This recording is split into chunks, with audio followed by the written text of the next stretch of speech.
And we are live. Welcome to the Political Orphans. My name is Nico Lagan, and I am your in-house conservative. To my left, Rob Ambrose, our token lefty. And together, we go through what's trending in the news. Our goal is simple. We want to show you that it's possible for a lefty and a righty to get along. And even if we don't, you know what we do? We have a regular conversation like normal human beings. Because never forget, common sense has no political affiliations. What's going on, brother? What's going on, brother? How's you hanging? Oh man, I do not want to use the word proud because pride is a sin. Sure. But I'm very fucking happy about how our first live coverage went yesterday. And man, at one point, I think we had just between 1,700 to 1,800 live watchers. Yep. Which... yeah, definitely excellent numbers. And it was a lot of fun. Anyone that was here, yeah, it was just a blast. Thank you for Jason. Thank you for Jason Levant. Because about 450 of those listeners were his. So he lended us his platform. He lended us his X and Facebook as for us to say the dumb shit that we say, right? To do what we do 2.5 hours a day. We got to do it at night. 3.5 hours last night. Oh, you must have been tired, man. Because you did the no, show earlier. I was hyped, man. These type of things hype me up. Gives you energy. Like I was right? up. Yeah, I was up for a while after. I was up for a while afterwards. What's going on, Prairie? Oh, that's right. It is Good Friday. Happy Good Friday, you guys all. Yep. Yeah, so hopefully you're enjoying your day off. We don't ever take one because that's except for yesterday, I took one. Yeah, exactly. Yeah. You took part of it off. Right? Literally, yes, yeah. But yeah, hopefully you guys just home from work, enjoying the day off, and tune in and listen to us go on about whatever the fuck we're going to talk about. Well, I want to hear from you guys because we're going to talk about. Obviously, we're going to talk about the debate yesterday, but I really want to know your opinions to the people that were there, to the people that weren't there but that watched it. I want to get your opinion. I know Prairie was there. I know Sylvie was there. What's going on, Sylvie? Bon matin to you as well. I want to know, what do you guys think? Did you enjoy our coverage? Because this is what Rob and I were talking about just before we started recording, that, you know, if you were looking for two people to just stare at during the debate and would only talk between the little minute and a half between the questions, so about 4 times during the whole event, this was not for you. Like, Rob and I are fucking idiots. We like If you want to have fun, like very serious political commentary, that's not the show for you. Good. Fortunately, I don't think most of our audience comes to expect that. Memorino, good Friday to you, and thank you. It's great to be back. Yeah, tell us what you think. Did you like this? Because that was definitely just the first.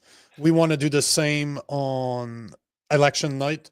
Yeah. So hopefully you guys enjoyed it. If you have comments, please let us know, because I'm always open to criticism.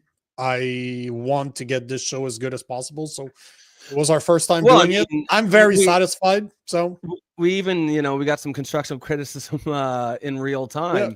Yeah, because as we started, we were kind of pausing it, and then Buddy was like, "It's taking too long," and we're like, "Yeah, you know what? Probably." So we just let it play. Then the other guy's like, "You guys should stop talking over it." It's like, "No, I can't do that, bro. Can't do that." There's a lot of things we can do. That ain't one of them, bro. This ain't that show. No, but I really want to know what you guys think. So if you want to let us know, if you're live right now, let us know. If you're watching the rerun, same thing. Let us know. Because to me, I would even cover fights. Like, I used to be I did a few commentators for fighting live events. I've been in the ring a few times, like not as a fighter, but like Joe Rogan just went in, talked to the fighters. That's definitely something I want to get it back into. But I'd love to do commentating like we did yesterday. Every time there's a knockout. Oh, no, but I'm the same. If I watch fights alone, and I'll watch fights alone on my phone, and I'm just like, oh no! So yeah, so it's really not for the effect. I'm just that idiot. Like, I'm just that, I enjoy it. I fucking love it, but I definitely want to do more. I like the format of like covering something live. Like certainly if there's like a major news event, we can just jump on like, and it's just 100%. Lately there hasn't really been one. If we were doing the show during the election, that would have been a great thing, but we're definitely going to try to do that. And the other thing, now that we're talking about it, for those who are watching the interview we did last week with, it was this week, a couple days ago, with God damn, bro, it's like 2 days ago. What the fuck? No, yeah, fuck my brain, man. One day we had. I remember. Early onset Alzheimer's going on. Andy Kaufman, Dr. Kaufman. Like me and Nico have been talking. I think we like that format just to get interesting people here and just give them the floor, as opposed to like a scripted interview or something. I mean, sometimes that's the right call, right? But I think I really like that format where you just get people who have something to say and just shoot the shit and talk. And guys, if you did like that, remember just to reach out, let us know, because we're really basing the show on you guys. Sylvie. Yes, I had forgotten. Robbie. Never. As long as Sylvie's here, you'll never forget. Thanks, Sylvie. Yeah. I asked you to remind me today. Thank you. I had forgotten. My short-term memory is fucking atrocious. Yeah. So this is how it normally goes, right? You're gonna tell me something 10 minutes after. It's like, man, I just don't care. It's gone. I don't have a lot of space in my brain left. So yes, I'm so happy that Sylvie reminded us all. I appreciate that, Sylvie. Yeah, I'm definitely sing to you, Sylvie. Sing. Definitely never gonna live that down. No, just the fact that you don't like it. If you wouldn't have reacted, I know. Yeah, it would have been done. It would have been done. I would have. I kind of shot myself in the foot now. 100%. You telling us, but you need to embrace it. I used to hate people calling me Nico. I absolutely dreaded it. Is that do you have a long? Is it Nicholas or? Yeah. Okay. Like my wife doesn't call me Nico. Anybody that knows me personally, don't call me Nico. They call me Nick or Nicholas. Really? Eh? Oh yeah. This is just Nico. It was a joke. It's because I used to dread it. Some French people, like friends at my old job, used to call me, "Hey Nico, hey Nico." And and of course, once they find out you don't like a name, you're cooked. Exactly. But I didn't care. It's just inside, like on the inside, it hurt. I just didn't like it. And it's not. And my full name is too long. It's too complicated. So Nico, Lagan, just have like. It's Robbie just, Ambrose. It's just like, well, so I went by my full, obviously my given name is Robert, and I've never felt like a Robert. You know what I mean? It doesn't. It's so gay. Super gay, just super old and very serious, and just never really fit my personality. But it's funny how some names just work. Like some versions of your name, you're like, yeah, I don't like that. Either way, I don't really give a shit. Call me whatever you want, as long as you're watching the show. Okay, Robbie. We will. Well, you. I care about you. That was for the audience. Sorry, Brad. Not sorry. Sorry, not sorry. Yeah. So, before we get into the subjects of the day, I wanted to ask you guys: do you think that debates matter? Do you think that they move the needle? Do you think that they serve a purpose outside of giving a lot of materials to guys like you and I? Hey, bro, you need to send me. Did you uploaded the video? Because I need to show that. I'm gonna show. Yeah, play it. Yeah. Oh, because it's it's so good. The clip from last night. Man. You guys who are watching, I think everybody, and I've seen it all over X. I think everybody literally thought he said gay. They told me if I got a security clearance, it'd make me gay. It was awesome. It was so good. It was awesome. The video was great because we went back to it at the end, right? We with the proud flag. I'm downloading it right now, so I'll have it. Do you want to start by that? Yeah. Let's start with that. Okay, so guys, this last night. So this, if you weren't there last night, this is exactly what you missed. This is the type of shit we do all the time. This is the hard-hitting political commentary that you can expect here.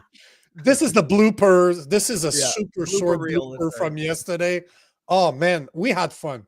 if this doesn't show it to you, I have got my security clearance when I was a minister. I got top secret clearance at the time, so there's no problem getting that. But when the government made this recent offer, they said that if I got the secret security clearance briefings, that I would be gagged under the security law. Gagged? Oh, yeah.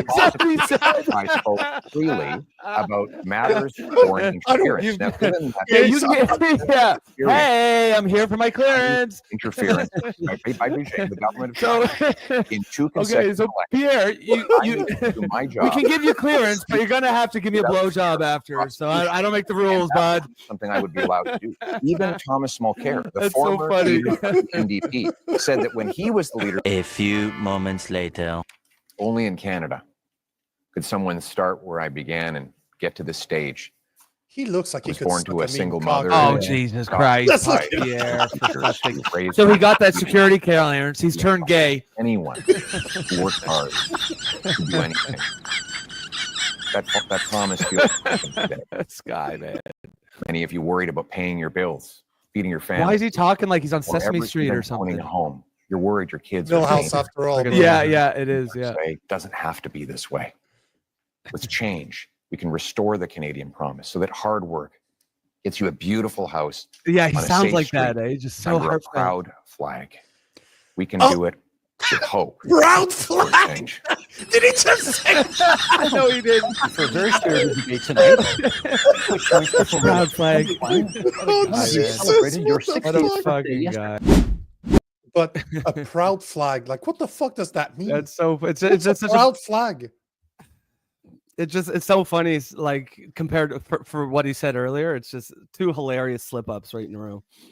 I think he probably meant something like proud of the flag or something, but it sounds like he's Obviously, saying he meant pride about flag. being proud of Canada. Yeah, But saying a proud flag? a flag, Like, yeah, hold on. a flag can't be proud.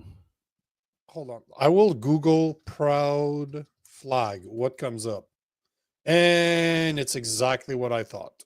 Yeah, it's definitely. Well, Well, if you type in proud flag right now on the Google, Mhm. this is so. I don't know for you, but I don't want that shit on my lawn. I can tell you that much.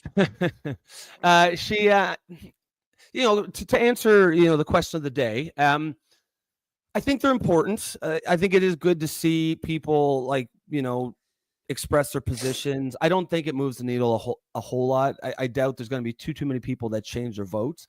What about you guys? Did anything you see surprise you or cause you to change what you already thought? I think, I think Polyev came off exactly how I thought, as in polished. He's very good with scripted. You could tell if you're watching him the moment he recognizes the question. He's like, okay, yes, I know I know what to say, A, B, C, and D to this one. Memorino says, in my opinion, the whole debate was trash and embarrassing, a complete dumpster fire, and I feel like I'm disrespecting dumpster fire for saying that. It's funny because the debate was you really feel, bro. Yeah, the debate was trash, but just because we were having a good time here, like my feelings of it, my impression of it is that it was pretty good, right? Like I was like, yeah. But I think that's what it is. It's because we had I know I had a blast. Yeah, and yeah, obviously, if I would have never watched that stuff. No, I would have never watched it by myself just because. No. So it was a blast doing it with you guys because it was great because people were chiming in the whole time. It actually felt like we're in someone's living room. Watching it and just having a beer and shooting the shit. It was a lot of fun. I was reading a bunch of reviews about journalists and reporters telling us what they feel. Mm-hmm. It was interesting because there's a lot of people that gave credit to Pierre Poilievre, and I'll be the first one to give him credit, as in he sounded more polished than I thought he would. Yeah. But at the same time, a lot of people said the same thing I said about what's his name? Jagmeet Singh. He sounded like just a heckler, like a dumb idiot, like 18 years old, just like talking over people all the time. Yeah. And people were saying the same thing. Like he sounded like a guy from, oh man, what's the expression when you're in a sorority? Like a sorority. Oh, just chirping from the background is what he sounded like. Yeah. Exactly. And then, but my biggest surprise yesterday was Blanchet. Like that dude, as much as he wouldn't shut up about Quebec and Quebec this and Quebec that, that's still the role that he plays, right? But he's the one that called out Carney B the most. Like he's the one that was, and unlike Pierre Poilievre, that bothered me from him. I don't like when people talk to the camera when somebody next to them instead of turning around and looking at them. But Blanchette was not looking at the camera. He was actually looking at Carney B and like, hey, are you going to do this? You've been doing that for years, or your party's been doing that for years. What are you saying? Yeah. You're saying one thing, then the next day you're saying it in English. You say something completely different. Which one is it? Like he was actually calling him out and looking right at him, because that's a comment that some people were saying that Pierre Poilievre, when he shakes somebody, he doesn't look at them in the face. And they showed a couple of pictures of him shaking a hand with Trudeau. He was looking down. Shaking hands with Carney. He was looking down. What's the midget from Ukraine? Zelensky. Mini Zelensky. Same thing. Like he looks down, although he could have been going up, right? He's looking at where he's grabbing the hand because he doesn't want to do one of those.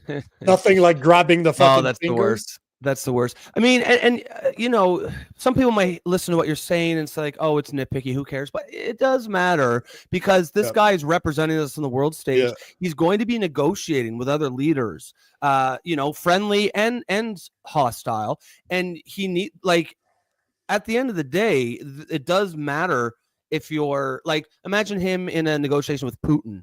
You know what I mean? Like, could he go toe to toe with that guy? I don't think so. And that stuff matters, because there is a role for leaders to actually negotiate directly. In a lot, it happens all the time, right? And so it does matter if they're, especially if it doesn't necessarily matter that he doesn't make eye contact. It matters what it suggests about his personality. Yeah. It suggests that he's not strong, he's not tough. Yeah. And if he's put in the room with a guy who is, or a woman, he's going to get rolled. And as our leader, that's not a good thing. And I agree, because, you know, I've said this many times about Poilievre, and he didn't help it yesterday either. He does not sound like he doesn't look like a tough guy. He doesn't act like one. As much as I dislike Carney, he sounds very confident most of the time. Well, like the presence that he has. He has something. He's a very confident guy, for sure. I don't like it. Like, I would take Poilievre 10 times before I take Carney, but at the same time, he has more presence. I think at least presence for sure. Now you could see him in a negotiating room with a foreign leader and sort of going toe to toe. And he has. He has. As much as he's evil as shit, if you ask me, he has, right? Now, I often, like, not often, but like last night I was kind of watching it and I was like, I was like, fuck, I don't even really like Carney, but I almost wish he was the conservative leader. Just because, like, he doesn't seem like an overly ideological guy. Like, he'll toe the line for the woke bullshit because he's going for the liberals. But if he was the conservative leader, he wouldn't pay attention to that shit. He doesn't give a shit. I don't believe that. I don't believe that. You don't think? Does he have a trans son? Oh, yeah. Yeah, he does. Yeah, that's he has a trans son, and he's very climate change. Like, he's the one. That's one thing he definitely believes in, and this is all this to me is all attached. If you look at people that believe in climate change, the vast majority believe in LGBTQZ and all the alphabet letters. The alphabet people, they believe in all of that. It's all like the DEI. Politics are tribal, right? Oh, 100%. And you need to believe in that. Prairie. What? Climate crisis, trannies. Everything was a crisis too. Thank you for saying that, because, man, yesterday, that's all they talked about. Like, crisis. They never talked about gender at all, did they? Crisis that. No. I feel like they should have. I would like to see them ask them. They should have spoke about fucking immigration. Yeah. I'm shocked. To me, those are two of the biggest. That was done on purpose. That's on purpose. That's 100% on purpose. And you know why, right? Yeah. Well, there was a French one the day before, but you know why they did not talk about immigration, right? I think it's because they know Carney would be forced into a position, because it's a weird issue right now for liberals, because it's broadly unpopular. among the society at large, like the current immigration policies, but there's enough loudmouthed idiots in the Liberal Party that if you come out against it, it's going to hurt you. As a Liberal leader, I thought they were protecting Carney is why he didn't want to talk about it. See, I see it. I believe that they were protecting them all, because that is one thing that they all agree on. They all agree on immigration. Yes, some want more than others. Like Blanchet seems is like, I want them to speak French if they're coming here. Jackman Singh didn't really give a valid opinion outside of saying, what his take is. Yeah, Polyev, he wants 250,000 immigrants every year, and Carney's pretty simple. He has that centennial plan where by the end of this century, he wants our population to go from 40 million to 60 million through immigration. So they all stand. The only person that speaks against immigration is Maxime Bernier. He's the only one that says that we need to put a stop to that. We need to pause it, freeze it, and reassess where we're going. And I agree with him 1,000%. So to me, that's the only reason why they didn't bring it up, because they all agreed. They all agree. And even that bothered me. Did you notice the amount of times that they agreed with each other, and they even said it out loud saying, yes, I agree with you. I'm like, hey, well, but that goes back to what I say all the time about Canadian politics. They're all fucking leftists. This is why Carney's capable of stealing policies from Polyev, and it doesn't even show, like, it's not even shocking to anybody, because they're on the both, they're both on the same side. Like, to the people that really think that Polyev's a conservative, follow American politics, you'll see that there's a fucking difference between a conservative and a liberal. In Canada, no, they're both leftists. But and the debate proved it to me again, like how similar they are. So there was one comment about immigration that Jagmeet had. I'm gonna queue up a clip here because I saw it on X today, and I can't. It's the issue, or the part where Polyev is talking about foreigners, immigrants have to leave their conflicts behind, which to me is such a fucking common sense issue. Just such a common. Don't bring your tribalist conflicts and wars over here. If you want to escape that, sure, there's a place for you here, as long as that's kind of hypocritical coming from him, though. Who? Yeah, exactly. Right? From Jackman Singh. Yeah, exactly. Because the biggest motherfucker, the biggest conflict right now that is being brought over by immigrants is the I don't even know exactly what it's about, but it's like the Khalistanis and the Sikhs. Yeah. I don't really know what it's about. Like, they're murdering people over here because of shit. You know what I mean? Like, it's being brought over here, and we don't want it. And for him to say that, and that's what I'm going to queue up, because I couldn't believe he said it, and I couldn't believe that I'm seeing a lot of people, like on X, support it. Like this guy here who's sharing this clip, and his QT of it is he says, I like Sin's response to Polyev's point about leaving baggage at home. And then he's quoting him. He says, people come from, and I'm going to play the clip here in a second. He said, people come from around the world, and they care deeply about where they come from, and they should be able to do that. So that's part of being in our country, to have that freedom. No, it isn't. It is not part of being in the country to bring your wars over here, to bring your conflicts over here. We don't want it. And to see all these people support that as if it's a good thing, it's just, the left has lost their fucking minds. I'm going to play this. Did you get the joke I was making yesterday about don't mess with the Zohan? Do you get that joke? Well, this is an Adam Sandler movie, right? So, but they're in New York City, and across the street, there's Israeli and people from Gaza. Yep. That lives right next to each other. And that's what they do at the end. They kind of screw what's happening back home. And let's just live here. That's why I kept on saying, like, Zohan,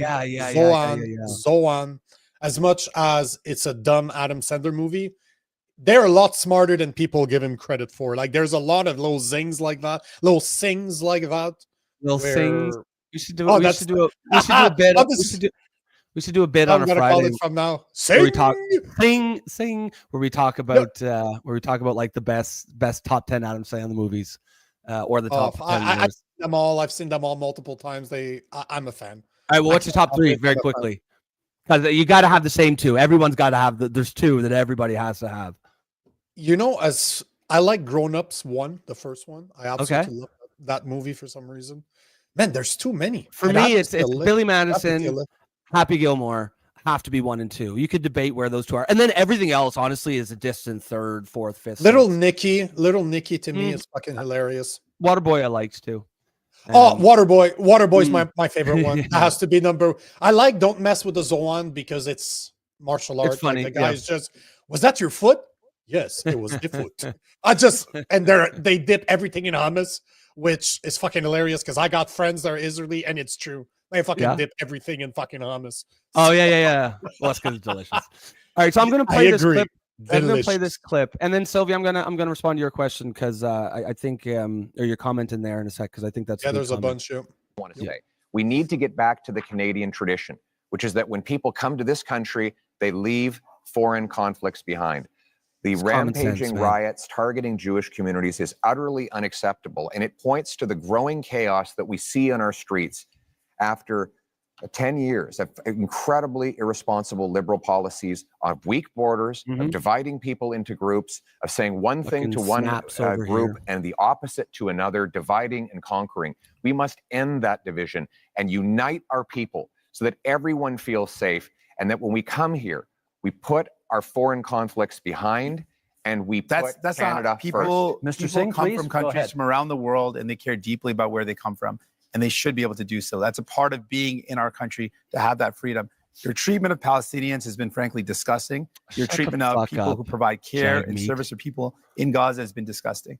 On top of that, people in Israel and in Palestine deserve to live in peace and security. And Mr. Carney, to date, you've not acknowledged that what's going on in Gaza is now clearly become a genocide. It's important to call.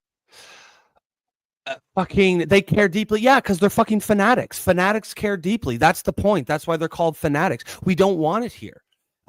Sylvie says here, Rob, as long as there's mass immigration, there will be third culture conflicts over here. And you're completely right. We on the left, and the immigration policies that exist here now in Canada, and it's all over the West. They are fundamentally liberal policies that have been put in place for the last 5 to 10 years. I mean, the left has always been pretty pro-immigration, but it's different the last 5 to 10 years. It's been uniquely different. It's like all the Western world got together and decided that they were just going to throw the borders open and they were just going to backdoor this policy. There was no election fought on it. Nobody ever talked about it. They just did it. And it's so harmful to the country. You're entirely right, Sylvie, when you say as long as there's mass immigration. I'm supportive of immigration, but it has to be legal. It has to be done at a pace that does not overwhelm infrastructure. And most importantly, it has to be done by people who share our values. If you're going to come over here and just bring your sectarian conflicts that have been going on for 2,000 years between these two fucking tribes because of a cup that was stolen 1,000 years ago, we don't want it here. Stay in your fucking country. If you want to come here and leave that shit behind and roll your sleeves up and work alongside us and be part of this country and this society, there's a place for you here. Raise your family here for sure, but and for Jagmeet to fucking defend their right because they care. Yeah, fanatics really, really, really care. That's the whole point of them. But at the same time, how many people vote for him because they're Sikh? A lot. And the Khalistani is Khalistanis are part of the Sikh culture, right? Yeah, so, yeah. And you're right. And like we got to start being able to talk about this. Like a lot of these like ethnic groups, like I have no issues with any ethnic group, but like they're very tribal. It's just they grew up and it's just part of their culture, and that's fine if you want to leave it there. But like they'll come over here and they'll vote entirely based on just their specific unique ethnic. They always talk about like the West being racist and white people. Sure. The West is the fucking, white people for the most part are the ones that care least about that shit. You know what I mean? Like nobody's voting. If we were so racist, like let's go on the assumption that we're really fucking racist here in the West. Yep. Why the fuck do they keep on coming here? Why the fuck do they want to come here? Or we're so fucking racist? But if it's such a terrible place, but it's also our fault, bro. We let that shit happen. Like we allowed it. We let that shit happen under the guise of tolerance, and now I don't get to deal with Sikhs at all. Like in I know Quebec, some personally. Ontario, Ones I know are great people. I don't deal with them on a day-to-day basis. They don't impact my life whatsoever. But you know, you look at the Muslim community and you look at the Sikh community, they seem to be problematic. Obviously, I'm not saying that they are, that they all are. No, exactly. But at the same time, I see a lot of issues coming from those communities, and we allow it to happen. We let it happen under the guise, as I said, of tolerance. But I haven't seen that from the Sikh impact my life. But I can tell you that seeing a bunch of Muslim praying on the property right in front of the Basilica of Notre Dame in Montreal, where I will go on Sunday just because my wife wants to go and I'd love to be. It's just a beautiful fucking church. But this to me is not tolerance. That's the show of force. Yeah, that's what they're doing, right? You're bang on. Having guys in the RCMP, because now they accept guys that are under the Sikh religion to wear their turban in the uniform of the RCMP, which to me is bullshit, because can I not wear my cross on my uniform? What the fuck's the difference? We are a secular country. Exactly. I respect your right to have your religion, but I don't need to respect your religion. Those aren't my, those rules are not for me. I agree. And I'm just, since we're on the topic, I'm going to show you something that I saw this the other day on X, and it was so good. Exactly. And it ties in so well to what we're talking about. It was actually an excellent tweet. But is this guy, and he said, "Is it yours?" No, it's not. It's such an excellent tweet. Yeah, it's an amazing tweet. It's it's the mine. best. This guy says these 4 charts explain everything about modern politics, and each one is different, and he's so right. But this one specifically, I'm talking about it. This is the mean in-group bias by race or ethnicity. In other words, what each race thinks about their race. You can see everyone feels great. Black people feel like they generally are highly biased towards their own race. Hispanics, Asians, and then liberals. We hate ourselves because we've been subjected to decades of fucking woke identity politics that tells us that we're racist. Like, we clearly are not. We are, whereas everyone else celebrates their race, and we have to be ashamed of it. And it's nonsense. It's absolutely. That's 2008. I'd be curious if it changed since then, because 2008 wasn't as woke as 2000. No, it'd probably be even worse. 2018, sorry, 2018 was not as woke as 2023 or 2024, right? And I would argue that right now in Canada, it's a lot more woke than it was in 2018. Like a lot. Yeah. I completely agree. And this chart was funny too. Has a doctor or other healthcare provider ever told you that you have a mental health condition? The very liberal people have extreme mental health conditions. The liberal people have more, and it literally goes down and down. They say that liberalism is a mental disorder. So I guess to me that makes sense. Yeah, your chart makes 100% sense. Yeah, no, it's and it's in this other one, how racial groups rate each other. Oh yeah, I love those. This is essentially the whites are the only one that are truly, like, if you want, I'm not saying all the other are racist, but we're the only ones that hold ourselves equal to the other races. Every other race puts themselves first, but we're the racist ones. Like, come the fuck on, man. It's a disease, the sickness, this woke identity politics that the left, and it has nothing really to do with true liberalism. This was like our question of the day the other day. Should we go back to classical liberalism? Yes, we should. There's nothing about true classical liberalism that demands that we have to teach self-hate to our children. I agree. That they need to be embarrassed and ashamed about themselves. They should be proud of themselves, like everybody should. But it's just it needs to stop. It's causing real problems. But that's on us. Go back. You're right. Go back higher. It is on us to actually do something. We allowed it to happen. Let it happen. The same thing with the woke. A lot of people like to blame the left. I blame myself for letting it happen. Mm-hmm. I let myself from taking a back seat, being too busy working and actually doing something for a living and not caring enough, because it's as much my fault as the children that are woke as shit. So Sylvia is saying, watch Pierre Poliev when Carney questions him about his security clearance. He's blinking nonstop. Body language is something No, I You think agree. there's there? You think there's something there about the security clearance? To me, it seems No, I like a don't think- weak attack. I don't. get I it. don't think so because I had my secret clearance before. It's really not that hard to get. Yeah, it's not. Yeah, I had it too. I was in the military. Pretty much everyone So is. Like, it's not hard. It's really not that hard. It I didn't turn don't me- know didn't turn me gay. why. No, you were already gay. I was already gay even before. But I don't know what the big deal is about that. I don't know. I really don't understand what the big deal. But at the same time, nobody questioned Carney. Well, I think Blanchette questioned Carney, but he completely avoided the question, as in, can we know what's in your trust? Like, can we know what you put into the blind trust? Because we all know that he wants us to live in tiny houses, and Brookfield, the company that he's a major owner of, make them. Like, he talked about prefab. Guess what, bro? Yeah. Most little houses are prefabs. Yep, that's right. So you know that he has interests that he hid within that blind trust, because he did it before he needed to do it. There's a reason why. But again, my biggest problem with debates, and yesterday was no different, is one, they need to fucking mute people. At least in the American debates, they're muted. Like, they mute them when it's not your turn to speak. Shut the fuck. No, but not only that, did you not hear them with their papers? Like, their microphones were so sensitive that you could hear somebody cough in their microphone. You could hear their papers, because they didn't even have tabs. They had fucking papers like we're in the 1800s, and they were writing. So when they're shuffling through their papers, you can hear it.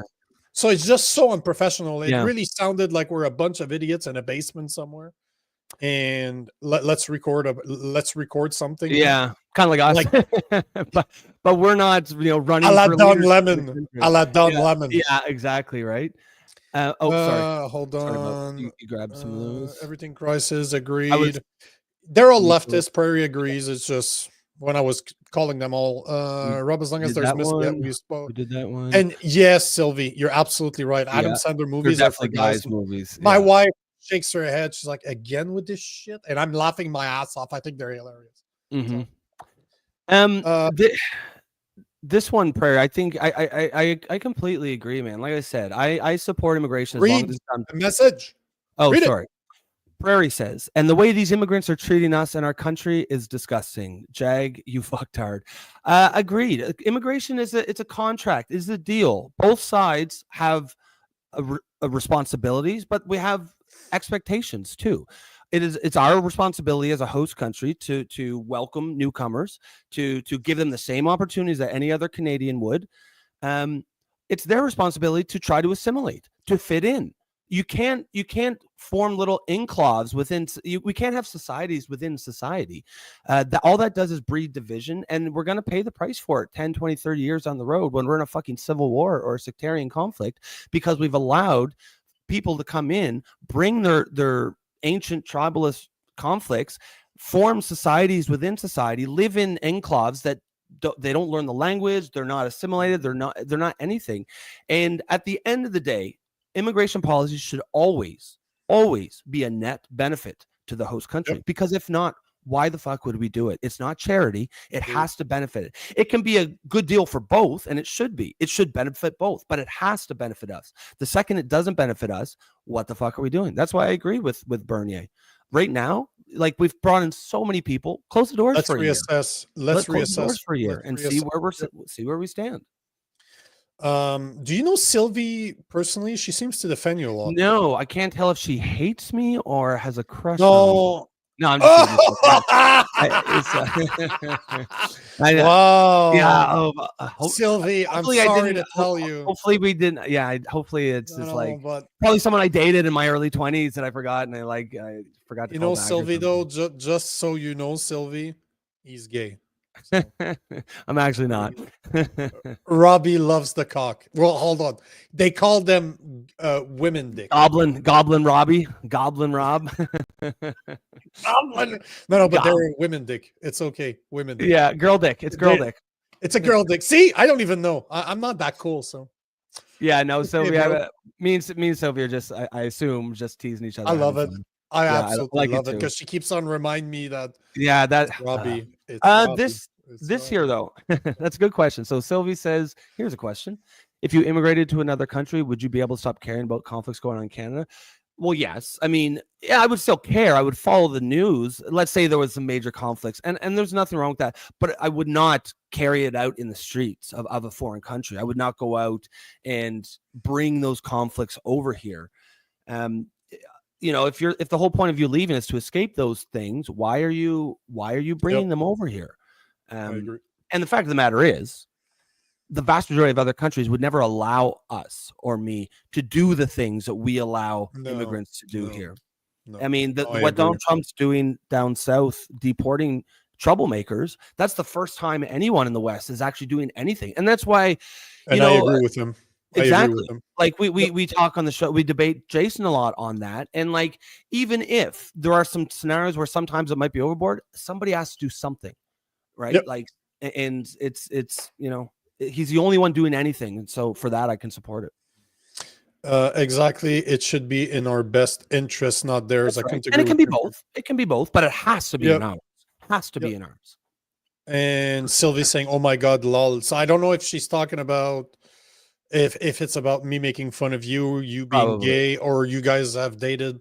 I don't know what the "oh my God" is about, because we said a lot of. I think just going along with this as a general rule, it's just Jesus. Yeah.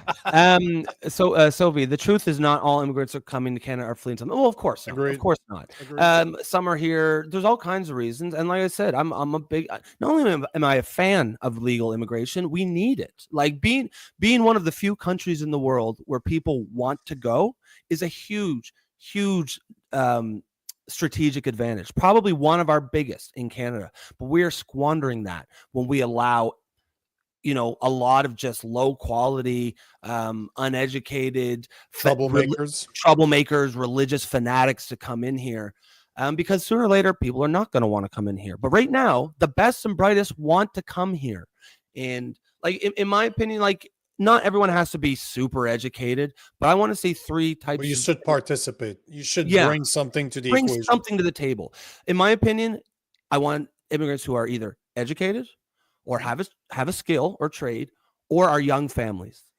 That's it. Because without knowing anything else about you, if you're a young family, then I know probably my interests align with yours. You want to make you don't want to come here and cause trouble.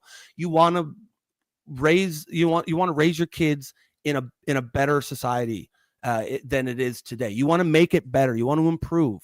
And as long as we have that, you know, we're all on the same page. The thing that bothers me the most is that we give them a lot of stuff for just showing up. I don't like that. See, if you can't take care of yourself, if you can't provide for yourself, why the fuck are you here? Yep. You're not, like, if you're here to take advantage of our system. No, like, I remember my sister dated this French guy, like she actually sponsored him to come here, but because he came from France, she had to be responsible for him for a year, if I remember correctly. I don't remember exactly the time frame, but it was at least a year. She needed to supply, she was responsible for him 100%. He could not claim anything. That's how it should be from the state. And but this was probably 20 years ago, like, give or take. It's not like that anymore, obviously. But it seems like it's only like that for certain countries. Like, there's certain people that there's certain countries that we're gonna say, you need to be able to take care of yourself. Others, we're just gonna be accepting and supporting them. This is the thing, right? That really bothers me. Like, when, again, I say this, I give this statistic all the time. 23% of Canadians right now are struggling to afford daily necessities. Yep. Why the fuck are we giving taxpayers' money to people that are not taxpayers? Why the fuck are we giving it to people that want to come here if we're not taking care of our own people? Why the fuck? And one of the problems I had with Pierre Poilievre yesterday is that he actually said that he wants to continue supporting Ukraine. Why? You keep on saying that Canadians are fucking hurting. Why the fuck are you sending our money overseas? So to me, mass immigration needs to fucking stop. Maxime Bernier's right. You're right.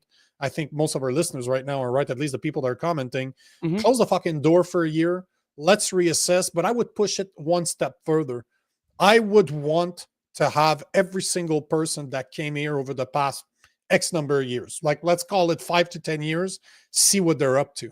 The last 5 years, I want to see what they were up to. Did they partake in certain things like the Free Palestine protests? Is that what they were doing? Or let's see what they've done over the past 5 years.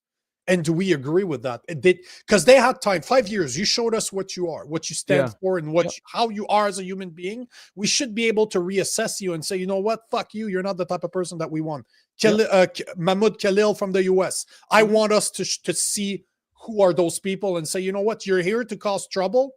You wanted to be a student. Great. You're here to cause trouble. Bye-bye. Get the fuck out of here. Get out. Get out. No, not interested. Not interested at all. Yeah, I completely agree. Take the last one. I want to take the last one first. I'll take. So first of all, Cheryl says. No. Go all the way down. Go all the way down. Hey, Cheryl. Like the Andrea Kahoosh. Well, there's a couple up here that I wanted to get. But go her, because that's the type of shit I want to address. Like, okay, you guys are like Trump mentality. Well, how so? No, hold on. How so? Please explain how so. Because I want to take care of my own first. I want to take care of my own first. But a lot of liberals, a lot of liberals are starting to get sick of this insane open borders, immigration policies that do not benefit our country. And there's nothing wrong with saying that. There's absolutely no, and like for example, what Nico's talking about, he doesn't want to just be giving these people all these social services and benefits and welfare. I don't either. And it's because as a liberal, I'm broadly supportive of social services. I want there to be a broad social safety net, but for that to happen, there has to be resources for Canadians. And if we just give it to anybody who knocks on the door, there won't be any resources for Canadians or Americans or wherever you live. If you think a robust social safety net is a good thing, then you should be the first one at the front of the line opposing this shit. Why are we giving people, if people come, like if you come here, you work, you pay your taxes, you contribute to society, and then you lose your job? Absolutely. Go on, go on EI, go on whatever you need to help you get back on your feet. That's what those programs are for. To come here and go directly on it, no, that's dead weight. That's going to drag this country and our society to the fucking bottom. And that's not Trumpy. That's just common sense. And Andrea continues to say Canada has always helped other countries in the world. Hold on. Canada has always helped other countries in the world. We need immigrants. Why? Why do we need immigrants? Please explain that. I agree, we do. No. Right now, why do we need immigrants right now as we speak? Why do we need some when a quarter of Canadians are hurting? And they're not hurting because they're not working. They're hurting because we're overtaxed. Pierre Poilievre said it yesterday. He said that we pay more in taxes than we pay for our regular everyday stuff. We're more taxed than anywhere else almost in the world outside of a communist country. So why, as you said, unlike Rob, I don't like social services the way he does. I would cut through that shit so much. But you know what? Let's say I'll play devil's advocate. Let's say that I want social services. Let's say that I want that social safety net. Why the fuck are we giving it away? Why is it my responsibility to pay? No, but I paid, bro, when I was working for 4 years ago, when I was still working for the man, I paid 50% tax, over 50% of my salary as a single guy. I didn't have a family. I was paying for other people's families. I was paying for other people's social services. I don't go to a hospital. I take care of myself. I eat extremely well. I exercise. I'm always taking care of my shit. Why is half of my salary going? And then I turn around and you have new immigrants that are getting thousands of dollars a month, new cell phone, new services. And they're coming here. Oh, we can't help you. But that's my point. They're not contributing. And then I turn around and 23%, let's call it a quarter of Canadians are suffering. Why? Why the fuck are they paying so much taxes? Why are we paying so much taxes to help people that really don't give a fuck? They're here to take advantage of the system. They're not participating. Like, I wanted to see, do you remember where they came from? Trudeau took 50,000 immigrants that came from a war country. I just cannot remember. Syria. It was like Syria. Did you ever look at the statistic of how many of them, more than half of them, are still not working today, and they still haven't adapted to our life? They're still living off the breast of the state. assimilation has to be, integration has to be part of it. Sure. Because right here, you guys sound like MAGA. You know, this is the thing, and this is the beautiful thing nonsense. about no, but your comment exposes the problem with your mentality. I'm left. not a Trumpist. I'm not MAGA at all. What I'm talking to you about is libertarian. This is right down the middle. It's not Republican. It's not conservative. I want to take care of our own. You know what they say? I use this example all the time, and I'm going to use it for you again. If you're in an airplane and your children are next to you, what do they tell you? Put your mask on first before you put it on the mouth of your kids. Yeah. Why? Because if you try to do it on your kids and you die, guess what? They all fucking die. We're facing the same thing. We have people like my wife's parents have worked their whole fucking life. They're barely getting anything for their old age. It's peanuts. Yet you see new immigrants that don't have any money that we accept. They make more than them on a monthly basis. They've never participated at all, and they make more money than them. And they've been working for 30, 40 years. Like, are you fucking kidding me? Yeah. Look, I mean, Andrea, if you think this sounds like MAGA, then there's a fucking 60 or 70% of society is MAGA right now. No, this is just common. Libertarian is very far right. Forget the labels. Is right down. Forget the labels. No. Forget the labels. This is common sense. Libertarian is right down the middle. Libertarian, if you look at it from a political standpoint, you have liberal, libertarian right down the middle, and then you're supposed to have conservative on the right, which in Canada it's not the case, but this is not a far right thing. The only reason it's considered far right by you is that you've gone so far left that anything right of you is far right. Check the mirror, Andrea. You're the problem. What we're talking about is in the middle. We're right down the middle. Yeah, like sorry, Andrea, bro, like the rent. No, that's good. I'll take over from here. Andrea, like, look, I'm on the left. I'm a liberal. And I get it to a certain extent. Once you're in that echo chamber, it's impossible. You know, the media is telling you, every single person who doesn't agree with you.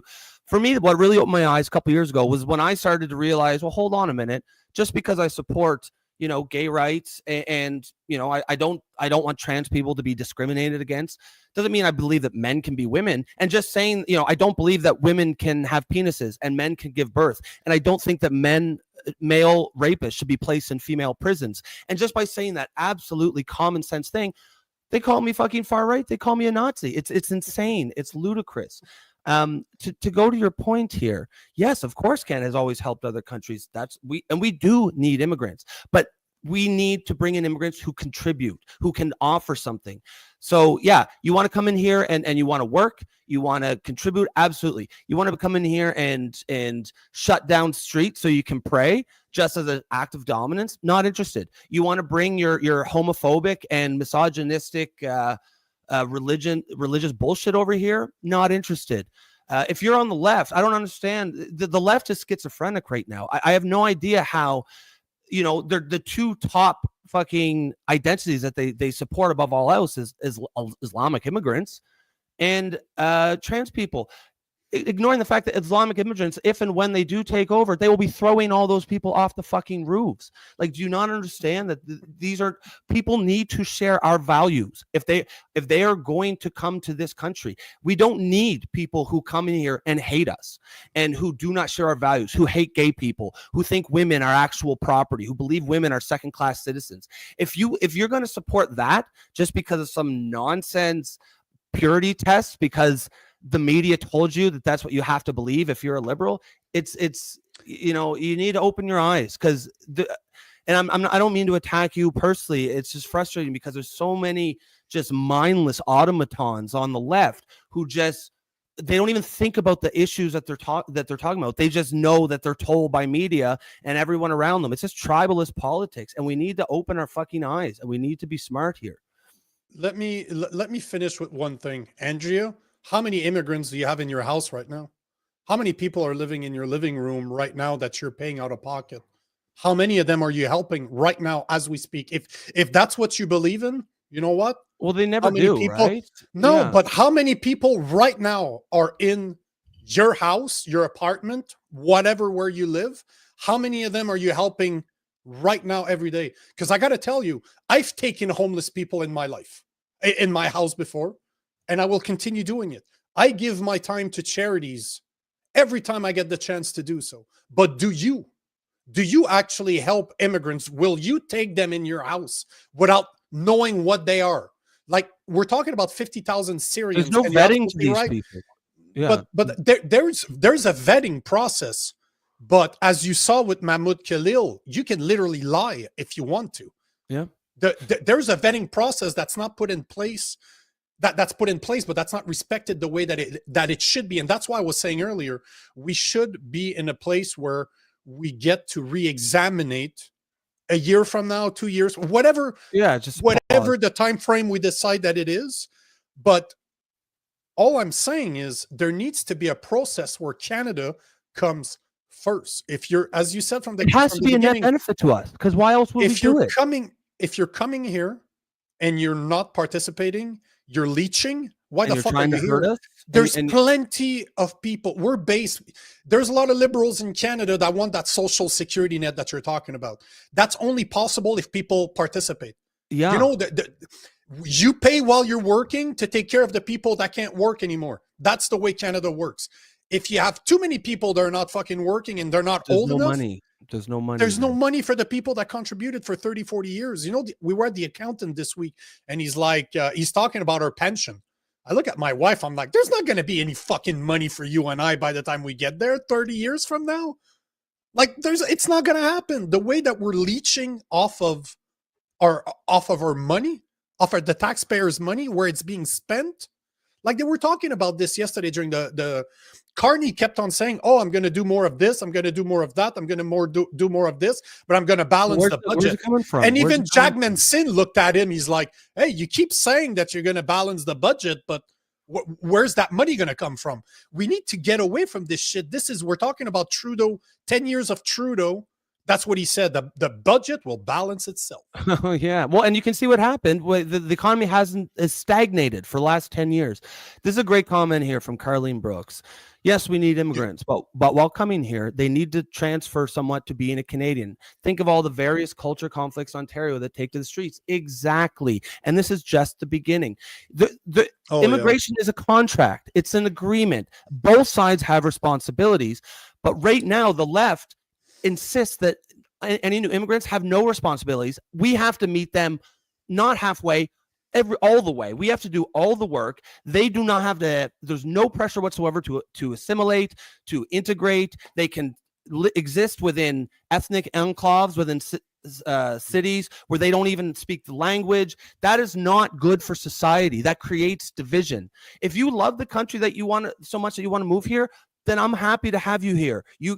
Happy to have you contribute, but you need to join our society. You can bring your cultures, your traditions, you know, your food, especially your food. We love that shit. Leave the female genital mutilation and the stoning and the child marriage, marrying 9-year-olds. Yeah, leave that stuff. But all the other stuff, bring it, but integrate it with ours, and we will all be here together in a harmonious society. It boggles my mind how the left just can't see the obvious negatives. It's not even about, like, I'm a supporter of the social safety net, of universal health care. But if we just give it to anyone who knocks on the door, it won't exist anymore. It is to protect those things that we have to use our heads. And Carlene, you're exactly right. People have to share our values, or that we do not want them here. Let's take some of the comments, because we skipped a bunch of them. So Sylvia's saying, do you think that if we had 100,000 immigrants from England or Ireland or France, the result would be the same as with 100,000 from a third world country? I'm not disagreeing with you. The result would not be the same. Just look at Europe right now. Just look at the state of the UK. Look at the state of France. Your answer is right there. So we get to actually see what happens when you let immigration go out of control. But yet, look at France, look at the UK, and then turn around to Poland, where they have a very Christian, their president / prime minister, I can't remember what the proper vernacular is, but he's a Christian. And if you don't agree with their values, he's not saying that you need to be a Christian, but if you don't agree with their values, they don't want you there. But have you seen what Poland looks like right now? It's fucking beautiful. Beautiful stuff. So it matters. The people that you let in need to align with your values. If they do not, don't let them in. What's the problem? It's that simple. If you know, one of my dreams, one of my childhood dream is to go to Japan. I'm a big fan of the samurai culture. I grew up around martial arts. I want to go over there, but I'm fully aware of somebody that is extremely tattooed. Like you do, I almost have a full suit behind, like on my skin. I don't get to go to some of the places because of the way they see tattoos. Do you understand? Like I will never get to experience their bath because technically I would fall under Yakuza, which they don't accept in those baths because they have full body suits. Should I go there and complain?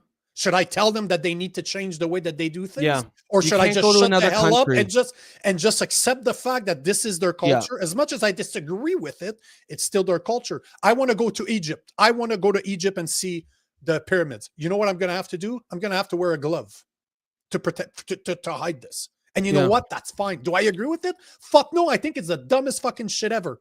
But who am I to tell them that they're wrong? It's their culture. I'm going there as a visitor. I'm going to accept their culture, plain and simple. I don't understand how this is even a fucking conversation. Cheryl is saying, agreed, Sylvie, Nico. We have Canadians living in 10 cities. So Sylvie, just to your point there, like, to this one again. It doesn't, the way I see it, it doesn't. I don't give a shit where someone's from. I don't care about their skin color, ethnicity. I care that you're a quality person and you're bringing something to the table. And if that's, give me a million or give me 1,000 fucking Chinese engineers or Indian doctors over 1,000 uneducated, poor white people from England. I don't care about any of that. I just want you to contribute to this country. I want you to love this country. And broadly speaking, most immigrants are very patriotic. Most of them, because they know they see.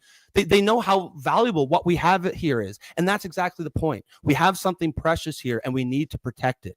And I'll just briefly end up here. Like I said, I want to see three things in immigrants. I want you to either be educated.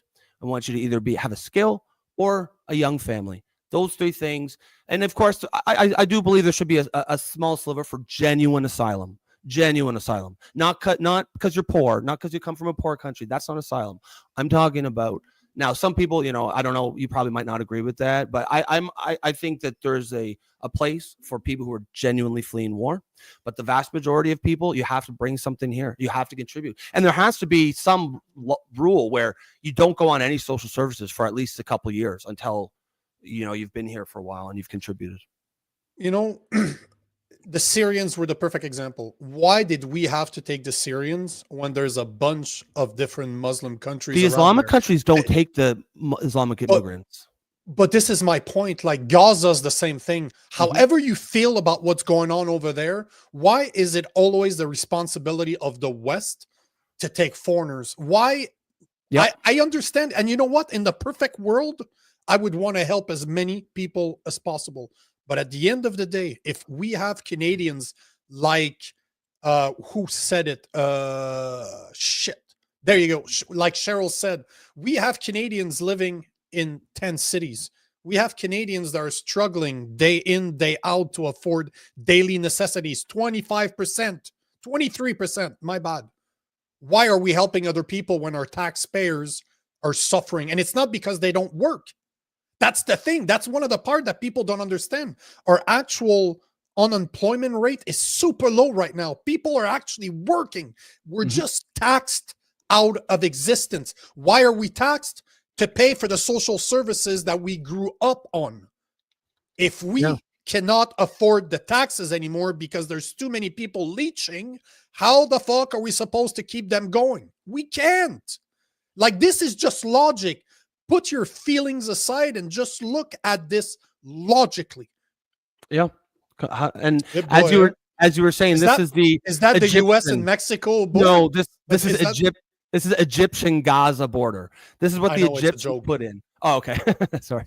Like, is that the border wall from between the US and Mexico? Oh, fuck. Trump. Fucking Trump. No shit, eh? But like this is what the Egyptians are doing, and yet we're racist if we say I don't know, if we say I don't think we should bring a whole lot of Palestinian immigrants in, but we're the racist ones. Meanwhile, their Islamic neighbors are doing this. Like what is wrong with us? We need to use our heads a little bit. We can be kind and we can be good people and still use our fucking brains. It's not kind to let if you genuinely believe that this is a great country, we have to protect it. You take that one. Memorino is saying, I'm old enough to remember, to know how life was in the GTA and witness its destruction from mass invasion, not immigration. And we all condemned into believing it's okay. You know what? I'm right there with you. Carlene Brooks, I don't know if I've ever seen you before. No, does not sound familiar. She's new. You took it? Yeah, well, welcome, Andrea, Carlene, Andrea, welcome. Sorry. Andrea, in case you are still listening, I believe it's your first time coming here, and I know things get a bit heated, but we love to have the comments. We love different opinions. Hopefully that didn't seem like we were attacking you. We tried to build a community here of just free thinkers, and we're not all going to agree. But yeah, please continue commenting if you want to watch. But we value your opinion here, even if we don't necessarily agree.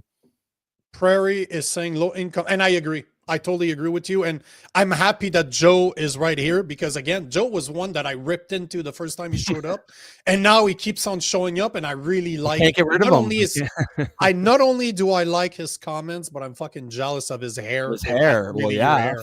But he's absolutely right. He's probably going back to when I was saying that no matter the political party in Canada, they're all leftists.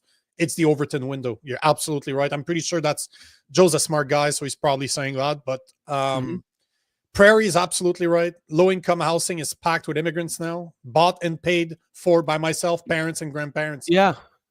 If it's why do we take those people? I understand why we should help, but if we can't, if really our goal is to keep the social services that we've grown, we have to protect them to. We have to protect it. It's not by giving it away to people or doing what Carney wants to bring 100. He wants to bring another 60 million immigrants. We're 40 right now. Insane. We're 40 million people. He wants to go to 100 million people over the next, you're talking 75 years. That's insane. That's just fucking insane. We're not a large country. We cannot take care of the entire world. And that's there's nothing wrong with understanding that fact. Memorino says, Trudy Fancy Socks said that we are a post-national state, so any Canadian values will have long gone. I hated that he said that. And what's really funny, too, is a lot of these same people who back then were like, yeah, we don't have values. Canada's not even a real country. Now, once the tariffs hit, they're all waving the flag. Oh, you love Canada now. 10 years ago, we were colonizing genociders. And now you love Canada? Like, fuck out of here. You want to take that one? Yep, Stu Omsen. First guy, what's going on, Stu? I'd recognize a good-looking, bald-headed guy. Yeah. You fit in right. You fit in. You're at the right place, bro. Yeah. It's up to the GTA. If any move to the Conservatives, we have a chance of a minority government. The real numbers are close. He's talking about the. I think. I actually think. I think Poilievre's going to win. To be honest. It's not even going to be close. It's going to be a Trump thing. You think they want to make? I think it's going to be close. I'm thinking a minority conservative government, but I was looking at the people's opinion about the debate yesterday, and even people from the left were saying that Poilievre has won the debate. Obviously, some people are saying Carney won it, but there was at least a good half of the post that I was seeing where people were saying that Poilievre won the debate, and I'm like, damn, I don't know that he really won it, but he definitely didn't lose it. Mm-hmm. I think Blanchette was the best one just because he fucked shit up. He attacked Carney. He played his role 100%. Guys, but I agree with Stu though. I don't think it's close, but I don't think it's close. I think we're going to see a Trump landslide where the polls are telling you something, but as we talk about all the time, who answers the poll? Older people. Who still votes liberal? Yeah. Above 60 years of age, because all the demography below that are all by majority voting conservative. And that's one of the subjects. We should probably cover that subject right after, but the new trend that's going on right now is For the old kids. people are the No, liberals, for right? the kids. Oh, for the kids. Yeah, we'll talk about that. I was just going to quickly say, since it does seem like we've got a whole lot of new commenters here from Yep. YouTube, especially. Go for it, man. Guys, we do, if you are just tuning in today, again, welcome. Basically what you see here is what we get. We do this show live for a reason. We're all like, the show is built. Yeah, we have topics we talk about, but really this show is built on audience engagement, audience participation. So even if you don't agree with us, chime in. We love to hear it. You know, we're if you stick around, you'll see we're actually kind of building a pretty unique community here. We are here every single day, Monday to Friday, from 12 Eastern until 2. So if you do like what you see, please like and share. Follow us if you're from YouTube. If you're on X, like what and you share. see. If you like what you see, if you like Nico's accent. If the dynamic, of course, is I am the brains, Nico is the eye candy. And so, yeah, if I love it. If that's your thing. Fucking liberal cockiness. But actually, I should actually say the actual dynamic here is I am a liberal, a common sense one. Nico is a common sense conservative, and we're just sick of, just sort of tribalist politics, and that's why we created this space. It's just a space for independent-minded, free thinkers. Nobody gives a shit how you identify or what your political label is. We're just gonna, if you have an argument and you can back it up, we want to hear it. Couldn't agree with you more, man. Well said. But make sure to like, make sure to share, make sure to comment, make sure to follow if you like this, and make sure to comment, because again, we have a bunch of comments. I absolutely I live off comments. That's the reason why we do what we do, because technically we could just do what everybody else is doing and present the news and give our opinion and never interact with you. But that's not the point. The point is to have those conversations. And, as much as I rant and I'm going to go on rants, I will never lack respect to people. I will never call you name. Even if you call me names, I will never do the same. I will always be respectful. Now, am I the asshole you need in your life? Yes, I am. I am an asshole. I'm a troll and I'm an asshole. Know this right now, but I will never lack respect towards you. Now when I'm looking down in the comments, I see a lot of conversations between the audience, which we love to see that. But yes. I just wanted to go on this, Andrew, because you see this a lot. And so Andrew says, we are all immigrants. The only ones that are non-immigrants are the indigenous people. It's just such a nonsense comment. Technically, it's not even true, because they were immigrants too. Exactly. It's completely irrelevant. It's just a dumb slogan that people say. It has no bearing whatsoever on the actual issues we're talking about. What we're talking about is what kind of society do we want to live in? How do we make tomorrow better than today? How do we leave a better country to our kids than we found it? It's that stuff.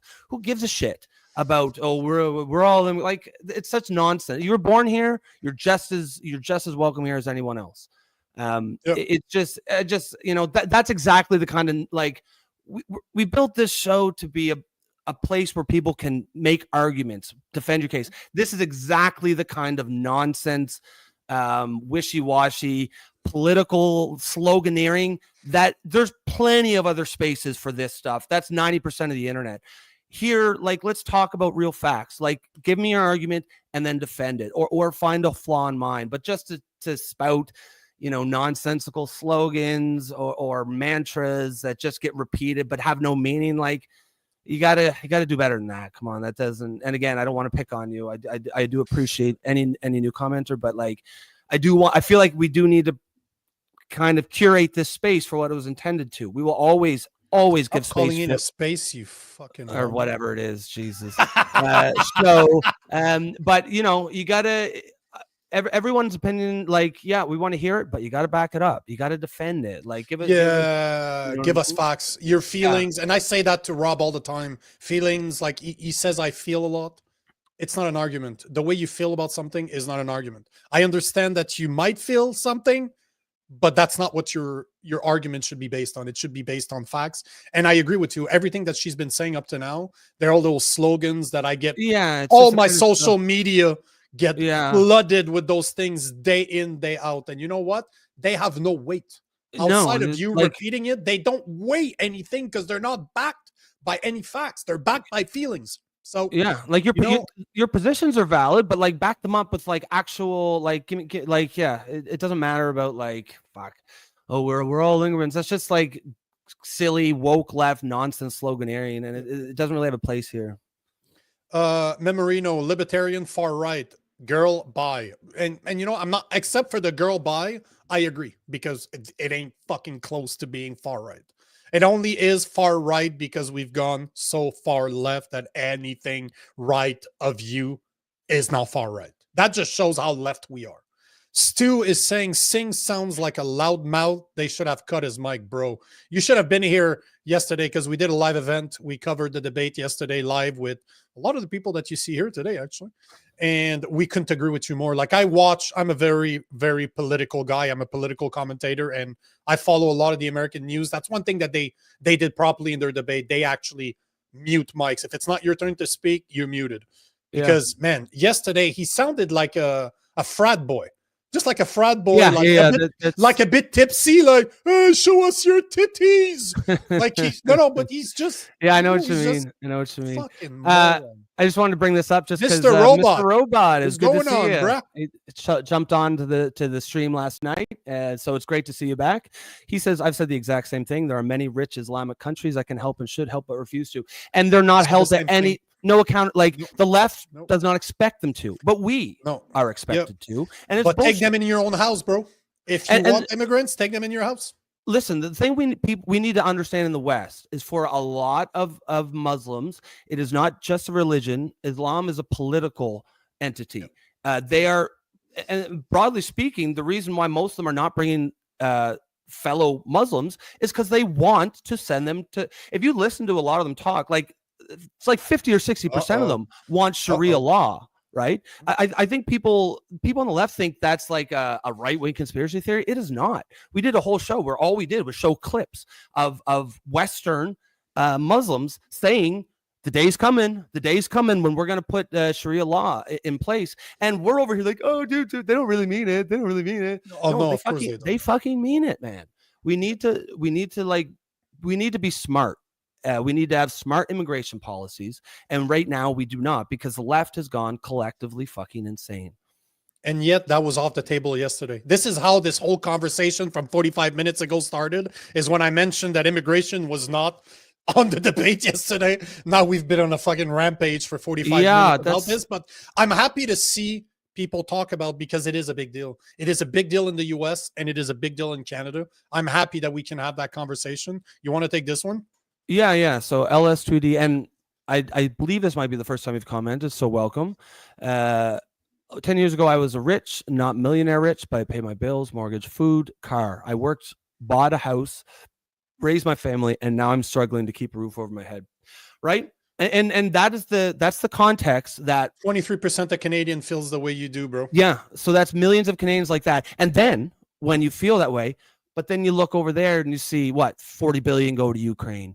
You see immigrants, like brand new immigrants, coming over here and immediately going on social services. I've no, like, listen, if you come over here and you work and you lose your job, like anyone, it can happen to anyone, for sure. That's what the social safety net is for. It is not for non-citizens to come over here and just go on the dole or go on welfare, not work, spend their days going to fucking block streets to pray in downtown Toronto. It's nonsense. We are sowing the seeds of our own destruction if we don't get smart on immigration.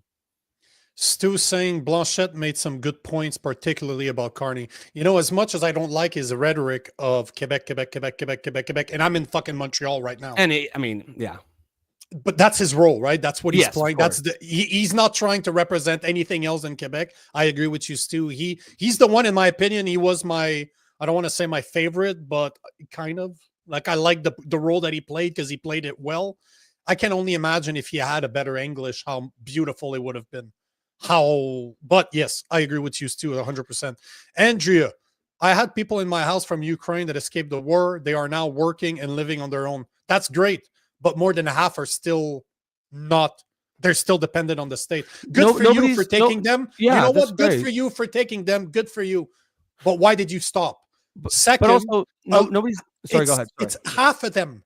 As per the numbers, the last time I checked, and we're talking a couple of weeks ago, half of them are still not working. They're still dependent on the state, and they still haven't integrated. Why? Why is this our responsibility? Why? Which means and that statistic means that half of them have, right? Half of them have gotten jobs. That's so great. Why is it not 100%? Yeah, exactly. Why is it not 100%? No one's doubting that some of them come and do well. It's just there's too many that come here and are not thriving. They are bundled away in their own little ethnic enclaves, and many of them are getting frustrated because this isn't necessarily the land of opportunity they thought it was. And now we've got large numbers of young, angry men who don't share our values, and that's not a good thing. Oh, Jesus, Carl Garrison says homeless people I took and burned my house down. That's unfortunate. Man, I took in a homeless young man. He was probably 22 when I was in, man, where was I? I was in Texas. I was in Austin, Texas when I met the guy. And I took him off the street. Basically, he was living in his car. And we took him in, and turns out he was a drug addict. I offered him, I found programs for him that the state was paying, like the state of Texas was paying, that he could have went on. He refused to do it, so we kicked him out. I feel you, bro. You can want to help people, but they really need to be able to help themselves, which that's pretty much our point on immigration. But that's fucked up, bro. Cal, that's really messed up. Andrea goes to say, you guys need to read and learn what is happening. We do at least 4 hours of research every single day minimum for these shows. So I always love when the left tell me educate yourself, yet I drink. The books in behind me, they're not just for shit and giggle. I've read them all. I normally read between about 30 books a year, maybe more, on top of the research that I do daily. So please, don't give me this stuff. Educate yourself, bro. I love when the people who tell me to educate myself believe that men can give birth and women can have penises. It's like, I don't know. Andrea, do you guys help the homeless volunteer? All the time. Over the past 2 years, my wife and I do not buy each other gifts. We give it to charity on top of the time that we spend with them. So yes, I do. That's why I can call people out when they say they want more immigration, but they never seem to be taking anybody in. So you want to take this? So Joe says, this is actually Joe's protecting us. Joe says, Andrea, they really aren't MAGA. They're crude and they're farther to the right than they think, but they are simply human bullshit detectors. And the current left has as much and sometimes more bullshit than the right. Yeah, I mean, I appreciate that, Joe. I would say I know that it might seem on the show like I definitely, some people think like, oh, are you sure you're left? Because it seems like you're always shit on the left. Like, yeah, there's a lot of things I agree with. Like my opinions on gun control, healthcare, social safety net, abortion, role of government. Those are all pretty firmly on the left. It's just we don't really talk about that very often. Mostly, I think the left has gone batshit fucking crazy. And as a liberal, as a lefty, I believe it's my responsibility to speak about this so we can attempt to try to pull ourselves back to a place of sanity. And I mean, I definitely see you as one of those sane lefties. Obviously, Joe, we don't agree on every single point, but the thing is, every time you make a point, I can see, you show your work. I see your argument. I might not agree, but I understand where you're coming from, and that's exactly what the show is about. Hold on, put it back, because Joe, I gotta give. I like human bullshit detectors too. Yeah, but the thing is first and foremost, Joe, the first time we spoke, it was not that pleasant. Like, we ripped on each other. I love the fact that you're back, and I really like your comments, even if I don't necessarily agree. He's a smart guy. I like to be challenged by people like you because I know you've done your homework. But at the same time, understand that the version of me you're getting here is very middle compared to where I am. I'm a lot further right. I'm a Christian conservative, bro. Like, I dial it down here because the point is not for me to preach to you. It's not to preach to people. It's just to try to keep it in a common sense area, which is why sometimes Rob and I sounds the same. But I'm a lot. I don't think I'm in the middle. I'm more to the right than middle. But thank you. I just wanted to make the time to tell you that I appreciate your comments. I appreciate you always coming back and keeping me honest. Is he keeping me honest? At least I like the fact that he didn't just say, Andrea, Rob isn't really MAGA, Nico's an asshole. they're just screwed, right? He actually defended me, and I will take that. Well, Thank you, I sir. mean, as you said, I think it was a little contentious that very first say, but pretty much ever since. I mean, but I love it. But I love it that he could take it, because you can Joe's a challenge big me part all of this you want. community. Yeah, Joe's a big part of this community for sure. True Blue 104 saying Carney stepped into the minefield. That is Pierre's security clearance and got his ass handed to him. And I agree with you. He made Turned him gay. But that was awesome. Do you want to continue? Yeah, I mean, guys, like we're starting. So the thing is, guys, we're starting to get a lot of comments, which is great because it means that the show is. Let me show one thing. There will be some that we don't. We will skip some. We'll try to take all the ones that are really adding to the conversation. But let me show a video, because absolutely. this is a video this morning. Because the question of the day is really: do debates still matter? Do they move the needle? And I've seen this video, and people were saying that this won Pierre Poilievre the election. I want to I want to see what you guys think. I'm going to play the closing argument from Pierre Poilievre. You say won the election or won the debate? No. People are basically people on the that consider themselves conservative, that support the conservative, are saying that this video will have won Pierre Poilievre's the election. I just before we play, I just want to take this real quick. Shane Wilson says Pierre Poilievre definitely won last night's debate. I agree. As far as debates can be won, like I think Poilievre. It was not a landslide, but it was not a landslide. Probably won it. I doubt. I don't think it probably changed too many opinions. I don't think it moved the needle too much. Maybe it did though, because I gotta say, to Shane, I don't know if that's what he means, but if I look at it from, I'm a sales guy by trade, right? I spend a lot of time working on my language, the way I speak to people, the way I entertain, the way I present. Yep. And I see a difference in Pierre Poilievre. He seems, I don't know who's coaching him, but he has somebody coaching him, and he's better. Because as you mentioned yesterday, and you said it today again, he's very good at slogans. When it was up to him, you saw it right away. When he had an answer prefabricated that he could just say, it showed. Yep. And his closing argument is the perfect example. You can tell that this is practiced. He knew exactly what he was going to say, because I believe his biggest flaw, he's not a very witty individual. Neither is Carney. Those two guys, if you ask them direct questions that they're not prepared for, they don't know what to say. They have to think about it. But check this. Let me know, guys. So a lot of people on X are saying that this won Pierre Poilievre's it won the election for Pierre Poilievre. I want to know what you guys think. That's his closing argument from yesterday. Only in Canada could someone start where I began and get to this stage. I was born to a single mother and adopted by school teachers who raised me to believe in the incredible Canadian promise that anyone who worked hard could do anything. That promise feels broken today. Many of you worried about paying your bills, feeding your families, or ever even owning a home. You're worried your kids are in danger. But I'm here to say it doesn't have to be this way. With change, we can restore the Canadian promise so that hard work gets you a beautiful house on a safe street under a proud flag. We can do it with hope for a change. Pretty hopey-changey. So what do you guys think? What do you guys think? It was a nice canned speech. I hate the way it just sounded. I know it's like I'm being nitpicky.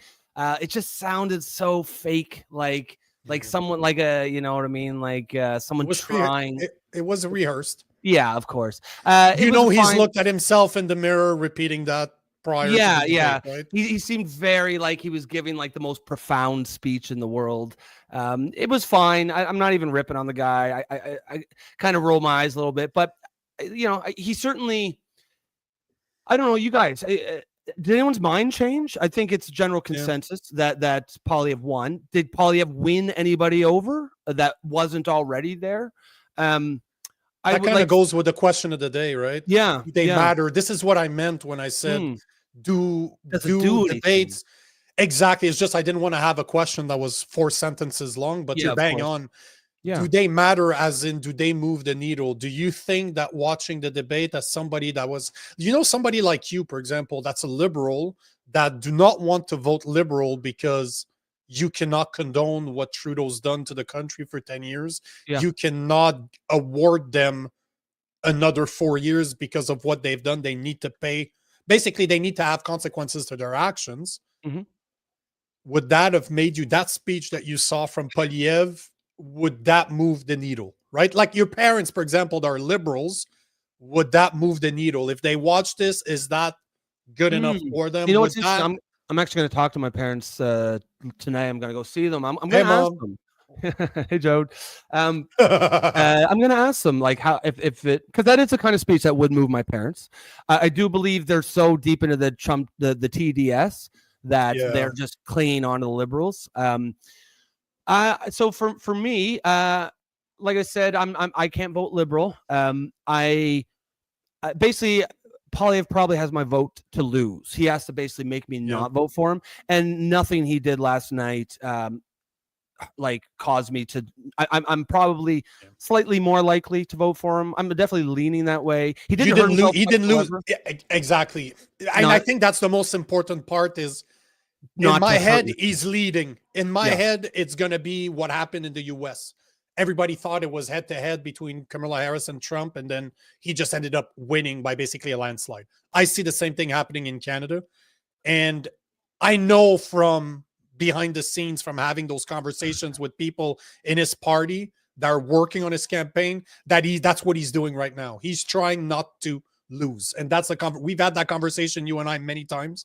But that's what's happening, right? and how bad, like, that's not a great strategy. Trying to squeeze out a tear was super cringy. That's kind of my take, Prairie. I just felt it was a bit cringy. The speech was fine, don't get me wrong, and it does seem like a lot of people in the comments, it resonated with them. I agree. I think it was great. That's great. A good speech.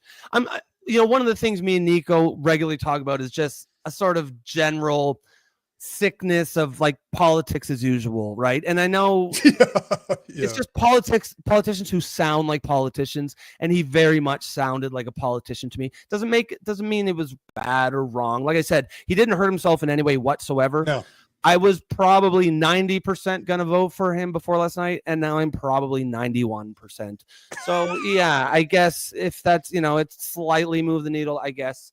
I definitely cut him. I understand politicians kind of have to talk like that. But it is what it is. Nothing. SC. What's SC?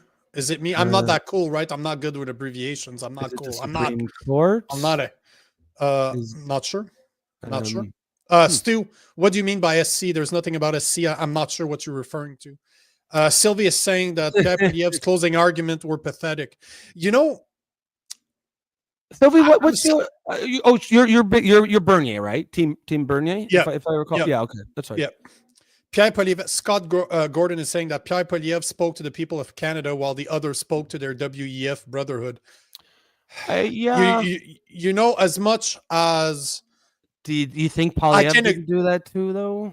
No, but the thing is that we got to be careful, because one of my biggest gripe with Pierre Poilievre is that he is still somewhat of a globalist.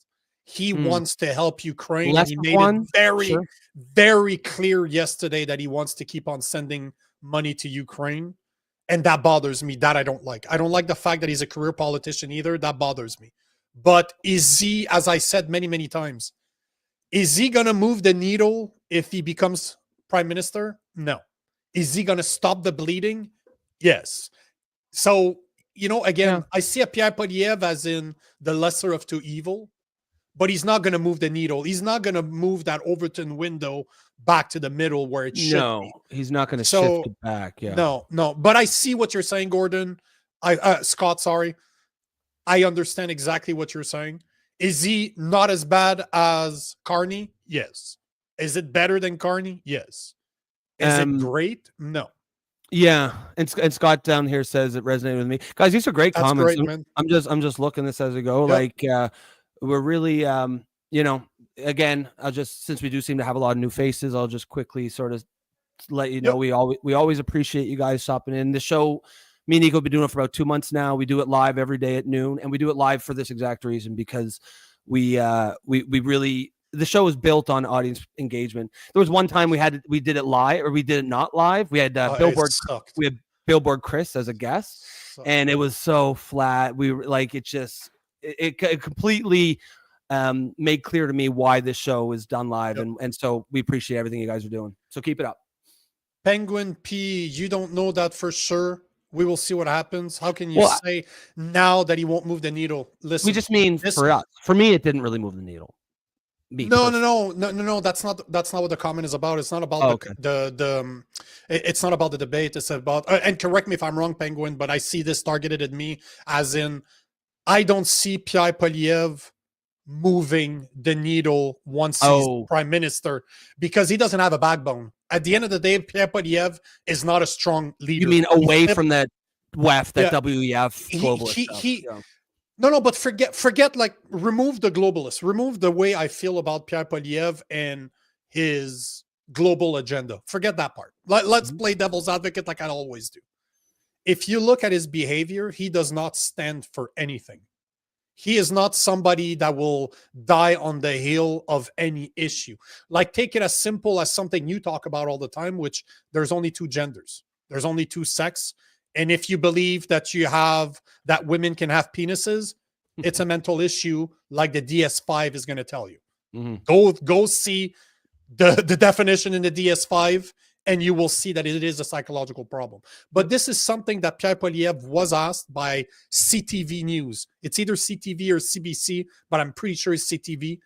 He was asked that question, and he flip-flopped around the answer instead of simply responding to it as in there are only 2. This is what I mean by Pierre Poilievre, is if I look at the behavior, he does not stand for anything. He's not going to die on the heel of anything yet. This is an issue that his base completely agree on. If he said out loud that there are only 2 sexes and anything else is a mental issue, he's not losing anything. His base already believes in that. So he's not losing anything. But Pierre Poilievre is playing the non-losing game right now. He's trying to convince people on the left to vote for him. And he shouldn't be doing that, because if there's one thing I know from having 200,000 followers and dealing with this stuff every day, I cannot change the mind of people that don't care about what I'm saying. I can try until I'm blue in the face. It's never going to change anything. So Pierre Poilievre is trying to change the mind of people that really will never vote for him. So why is he wasting his time instead of really playing his base? And that's the problem that I have with Pierre Poilievre. He flip-flops on issues, no matter if they're popular or not. I'm somebody that lost my career over what happened during COVID. Pierre Poilievre did not stand up for the lockdowns until it was at the end. He did not stand up for the convoy until it was at the end of the convoy. That's my point. He's had so many chances to just stand up for what he believes in, and he never seems to do. Even yesterday, let's be honest, Penguin, if we remove the label, if you did not know that Carney's a liberal and that Pierre Poilievre is a conservative, and I'm going to say a conservative in massive air quotes here, but if you did not know that the conservative were represented by Pierre Poilievre and Carney was representing the liberal, would you have known yesterday, considering the amount of time that they agreed with each other? Yeah. And that's a fair question. But at the end of the day, Penguin, I hope you come back, because I love to have those conversations. And I hope you continue answering, because even if I hope you disagree with me. I hope we can continue that conversation and see your point, because you're absolutely right. I will give you credit for one thing. I could be full of shit for all I know. Maybe all he's waiting for is to be a PM and he's going to fucking change everything. You know what? I hope you're right. I hope that I'm wrong, and I hope that you're right. I don't see it in his character, but I've been wrong before. And if I am wrong in this case, I'll fucking admit to it, because this is out of here forever. I can't remove this shit anymore. So yeah, no, it's. I hope you stick around and you call me out and you rub it in my face. As, I'll take as it. you said, again, Penguin's a new commenter. I believe Kevin is new. Wow, he says What's going on, moved Kevin? me. He lives here, and you can tell he cares about Canadians. Fair point. I mean, again, great to see you, Kevin. That's why we're asking the question, right? That's why we're asking. Hopefully you stick around. Scott, this is interesting. My parents are CBC viewing boomers who just committed to voting for the Tories for the first time in 15 years. So my parents are CBC viewing boomers as well, but they are quite liberal. They've become, and in fact, I perceive it as a direct connection to what's going down in the States. They become very, very insanely anti-Trump, like tedious. Just extreme, and to the point where like they genuinely think that he's going to like do all kinds of terrible things, because all they do is watch the big generational divide. I think we talk about this quite a bit. It's mainstream news, mainstream media. People who are about 50 plus, they're the only ones who really get most of their news, primarily all their news from mainstream media, and that's all. If that's all you get, you're going to get a very distinct anti-Trump narrative fed to you day in, day out. Generally younger people, when I say younger, I mean like 45 and younger, are getting a wide range. I'm younger news. Yeah, we're young. A wide range of news sources, and I think you can see it in our politics. It's I think a lot of people say 45 and younger, they don't necessarily always fit on that classic left-right political spectrum anymore. A lot of people are kind of almost like a la carte, picking and choosing. And I think that's a reflection of, the fact that we're getting more broad-based news sources. And I think it's healthy. I think it's a good thing. I'm curious, what made your parents go for the Tories, especially if they're watching primarily CBC?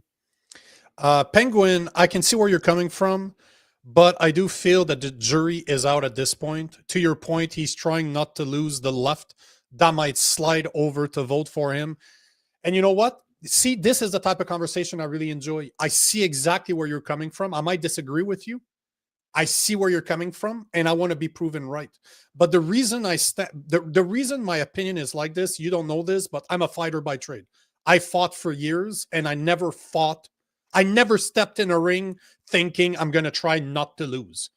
I was facing a guy that wanted to rip my head off my shoulders. So guess what? I made sure that I did everything in my power to fucking rip his head off his shoulders before he did mine. Yep. So this is the thing. This is where my mentality comes from. If I'm going to do something, and I've competed in basketball, I've competed in sports my whole life.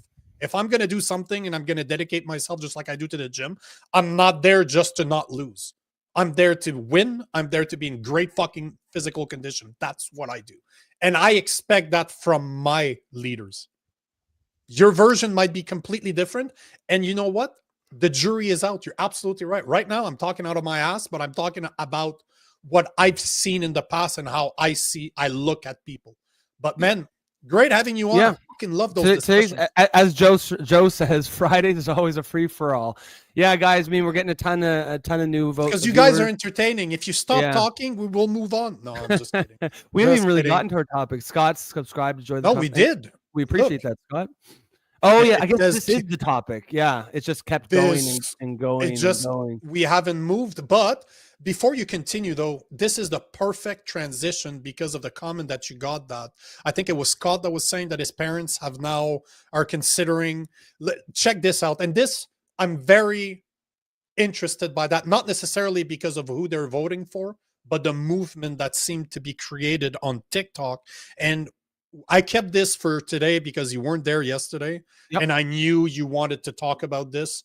But there's a new trend going on TikTok where there's first-time voters, so people in their either late teens or early 20s, because technically it's been a while since we had an election, that are recording messages and posting them online for their parents/grandparents to tell them, vote for the Conservative Party, do it for me, which is interesting because I've been talking about this a lot, as in baby boomers needs to stop watching CBC and start voting for their kids or their grandkids, because they're the one that are going to inherit all the shit that's going on right now. So don't do it for you, do it for them. And then one of my followers on Instagram yesterday, she's like, hey, did you see that? I had, but I thought it was great. So here are a couple of videos from those kids here. Let me enable this. You heard that, right? Just to make sure we're all good. Yeah, we can hear. Cool. Very hard. Bought a house. Done everything right in the aspect of life. Raised kids. Worked hard. But yeah, times have changed. Canada is no longer what it is. You guys voted Liberal in the past, and that's okay. Listen, that's okay. In this election, I need you to think about me and the younger generation. Cost of living, number one, is way too expensive. The streets, number two, are super dangerous. And number three, the economy is super, super down. Mom and Dad, please think about these three aspects when you are thinking of your future grandkids, my kids, God willing. And yeah, vote Conservative. I'm challenging my friends to make videos, talking to their parents, and making videos to their parents. Thank you, everyone. I know I'm not into politics, but what's happening in Canada is scary. We don't feel safe in our own neighborhoods. Sleeping at night knowing that at any second someone will break in. Right? Your business. Everything you've built for 30 plus years is beginning to hurt. And honestly, I'm scared for my future. I'm scared that I'll never be able to own my own home when I'm older. Even thinking about the future feels hopeless sometimes. You've always done everything you could in your guys' power to give me a better life, to give me and my siblings a better future. Now I'm asking for your help to protect it. Please. Mom, Dad, Grandma, Grandpa. So basically, it's a bunch of them. 5 years ago. Hi, Mom and Dad. The point I'm trying to make is that you see people they're all young. That's what they have in common, but they're all from different background. Obviously, she's probably Indian because of the red dot. You had a black girl. You had a couple white guys. The point is that I don't even care that they're talking about the Conservatives, because I think it's pretty clear for the people that are here right now, I'm way more conservative than the party itself in Canada. What I find interesting is, because this is something we've been talking about, especially me, I've been talking about how it's the baby boomers that keep on voting for the Liberals. And just like the video you showed this week of Jordan Peterson explaining the mentality behind it, I've been saying the same thing as Jordan Peterson. Obviously, he said it in a way better way, in a better form than I did. But the point in the matter is that those parents, the baby boomers, need to start thinking about their children, their grandchildren, instead of themselves, because the Liberal Party of today is not the Liberal Party from 20 or 30 years ago. It is not. It's completely different. And the world we live in Canada right now, it's not the same. People don't understand that over the past 9 or 10 years of Trudeau, we have lost 33% of our value. Like, the inflation has not increased 2% every year. It's been more than 33% over the span of 10 years. Right now, what used to cost $1 in 2015 costs $1.33 or more. Yeah. That's 10 years. That's insane when you think about it. So this is what they're talking about. Pierre Poilievre said it yesterday. The houses are twice as expensive as they were 10 years ago. So imagine that not only are houses twice as expensive as they were 10 years ago, our dollar is worth 66. It lost a third of its value over the past 10 years, while the house market has increased by double. Can you imagine? So that means your money has no power. Yeah, no exactly. Power anymore. So I love to see those kids, those young people, just speak to their parents. And to Sylvie's point, it's fucking hilarious that they're doing it on TikTok. But yes, I have a large audience on TikTok, and most of my audience are above 50, are between 35 and 65. So there are old people that are using TikTok. Yes. Yeah, absolutely there are. And you know, as you said, is a topic that we've talked about a lot. You mentioned that Jordan Peterson video, and the gist of, if you didn't see the show the other day, the gist of it is that the boomers they're voting for a system that worked for them. You know, the system has worked for them their whole lives, and they believe that the Liberals are going to continue the system. The fact is, they don't realize that the system doesn't work for the rest of us. And you know, I think we've talked a lot about obviously everyone's entitled to a vote. Everyone gets a vote. But it just kind of rubs you the wrong way when the people who have, gotten this, the people who, when they were 20 years old, they could get a fucking nice middle-class job with a high school or a Bachelor of Arts or something, have a nice home that's now worth, they bought for $100,000, now worth $1.2 million, 2 cars, vacations every year, middle-class lifestyle. And for them, it worked for them. And they think that they're continuing that because they think that that's the system that we still have. And it's not. And it's a little frustrating for people who it's like, okay, yeah, of course you're entitled to however you want, but you won't be here 20 years from now. You're not going to be here 30 years from now, but we will be. Your grandkids will be. And I think that's sort of the frustration behind a lot of those videos. What the liberal sort of, the system that they built that worked for them, it no longer works for us now. And, change has to happen. I don't understand how you can look at the results of the last 10 years, that chart we keep showing where it's got the United States economy. Yeah. United States economy and the Canadian economy that are lockstep until exactly 9 years ago or 10 years ago when the Liberals took over. And actually, I just found it here. I should probably have this like permanently. By the way, bro. Yeah, we don't have any membership yet. That's something we're working on right now. But Stu, $5. Well, thank you, spender. Stu, thank you. We appreciate that. We don't like to talk about this stuff, but we do this. This literally eats 6 or 7 hours of our day every day. We've done 2 hours a day for what? We've done 60 episodes now for like 2 or 3 months. So it's nice. Thank you. Yes, we appreciate that. It just got monetized after years of me trying to get monetized, but I always get in trouble. So yeah. And we'll, next week we'll talk more. We're probably going to do like a small sort of like a buy me a coffee type thing for just if you guys appreciate it. It's not required at all, of course, but we'll talk about that next week. But thank you, Stu. Yeah, we appreciate that, Stu. Because the thing is, we want to be able to do this more. Like we really want to be able to bring you more content. And if you think this show is there's a need for it and a place for it. And again, I keep saying this. Me and Nico keep saying it's not just a show we're doing here. We're building a community, and you guys, this wouldn't be where it is. It wouldn't be anything without you guys. So we really appreciate that, and thank you, Stu. Now to get to what I was saying, look at this chart here. See how our economy is so lockstep with the Americans. Yep. Until Trudeau gets elected, and then literally the second he gets elected, and we've stagnated while America's still gone up. You cannot reward that.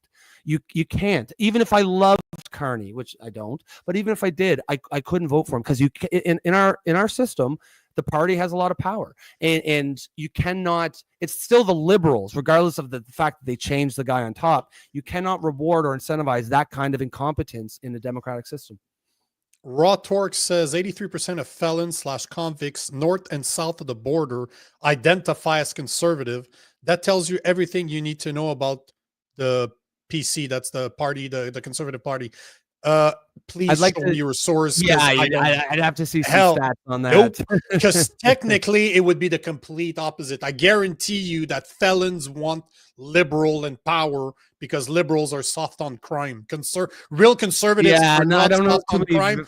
And you know what? Even Pierre Poilievre yesterday said that a murderer should only leave prison in a box. And you reacted like, oh, look at him trying to act tough. But Poilievre, that is, I do not consider him nowhere close to be a real conservative, said that murderers should only get out of prison in a box. And I agree with him. I fully agree with him. Yeah. So sorry, bro, but Raw Torque, show me your proof because I don't believe that. Appreciate the comment, Raw Torque. But keep bringing it, keep coming back. Romil says, "I'm a baby boomer voting conservative." I mean, they definitely exist. They definitely exist. Why? Yeah, sorry, bro, but why do you do it? Sorry, man. But why, Romil? Why are you voting? What made you vote conservative? So if you're a baby boomer, you're 65 and above ish. So why? Why are you voting? Why are you voting that way? Unfortunately, Mr. Mr. Robot. We Mr. should do that. It's him. Like, yeah. Unfortunately, these boomers liberal have this red we're dead. mentality. Yeah. It's Trump, man. It's Trump. They've been brainwashed. It's funny because 10, 15, 20 years ago, the meme was the older generation was brainwashed by Fox News and they're all conservatives. And now it's brainwashed by CBC and CNN and MSNBC. And you know what, Rhetoric? Canadian kids are lazy and want things giving to them. I say this all the time. I agree with you that the generation under me, I'm 43 years old, is lazy and will never work as hard as I do every single day because I work 7 days a week. I agree. But at the same time, we have to be honest that we do not live in the world that my parents lived in. We don't. Exactly. Like what you used to be able to have. One does not cancel the other. Both can be true at the same time. But there's a video of Dana White I need to find again. But basically, Dana White is talking to young men and he's saying, if you are hungry, if you're ready to work, you have no competition because your generation is lazy. And I agree with him 1,000%. But at the same time, I cannot expect people to be as hardworking as I am. But but seriously, I can't back too much. Yeah, I know. But I'm a maniac. I'm one of those that I work all the time because I fucking love what I do. The point is that we have to agree that just over the past 10 years, we lost 33% of our value. Like the inflation has hit us more than 33%. Our debt is through the roof. Right now, we're looking at buying real estate. It's almost impossible to buy on the first salary. Like it's going to take you a good 10, 20 years after you get out of college, unless you start your own business and you're hungry. But if you're just an average person, like my parents could be when I was a child, 40 years ago, they could afford a house on a single income. We can't do that anymore. Unless you're making $200,000, $300,000, $400,000. Again, if you're one of those hungries. But we have to agree. One, as you said, Rob, and you say this all the time, they're not what's the term? Double equivalency, mutual exclusive. Yeah. See, you're not just a pretty face. That's right. That's all the brains. Cheese stew. Oh man, $10 at a time. $10 at a time. I'm gonna take the pole out. Yeah. I'm gonna start dancing. $10 at a time. We're making it rain. Stu, we appreciate that though. Of course, obviously we put a lot of time in it, and we did, as Nico said, we do it because we love it. But of course, if what we'd like to be able to do is because this is be able to do it full time, and maybe go a little longer too. And obviously, at some point, there will be. Right now, we don't talk about money much, and this isn't the thing. We're just trying to build a community. But of course, Stu, we'll take that and we'll get a large double soy latte with it. We appreciate you. That's Rob talking for Rob. We'll buy one for Jason. Fucking pumpkin spice latte. Melissa, cha-ching. Yes, that's right. We're living large. Melissa. Eye on the hog. Good to see you again, Melissa. Kevin Boyle says politics has always been about voting for the lesser of two evils. It's exactly right. Politics is always about practicality, right? The pragmatism. This one of my many critiques of the left right now is this nonsense purity tests and I guess it's a good thing because it often causes them to lose elections. And right now the left has no business winning elections anywhere. Essentially, the left needs to be burned to the fucking ground and rebuilt brick by brick. And I say that as a liberal. Stu, no, we're paying taxes for the reckless spending. And that's what we're saying. That's what we've been saying basically for 2 hours now. Yep. I could not agree with you more. Raw Torque is on a rampage right now. He's saying first you rent, then you buy a condo, then you buy a small house. Well, yeah, we agree. But do you think, but hold on.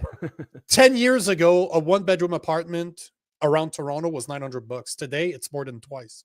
How can you live in a big city if you're not making a really good salary? You cannot do it on a startup salary, but this is my point.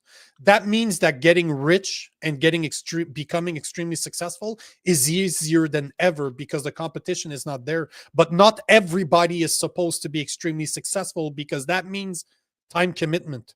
Most people don't have that in them. So at the end of the day, just the price of our money, bro, from 10 years ago, 33%. That's insane. 33% decrease in value. That's insane. How can you go 33% down on what money is worth and then double the price of apartments, the price of houses? So even renting is hard for them. And I agree with you, man. Get roommates. When I got out of college, I had a roommate and 2 roommates, and I've had 3 roommates. I agree with you.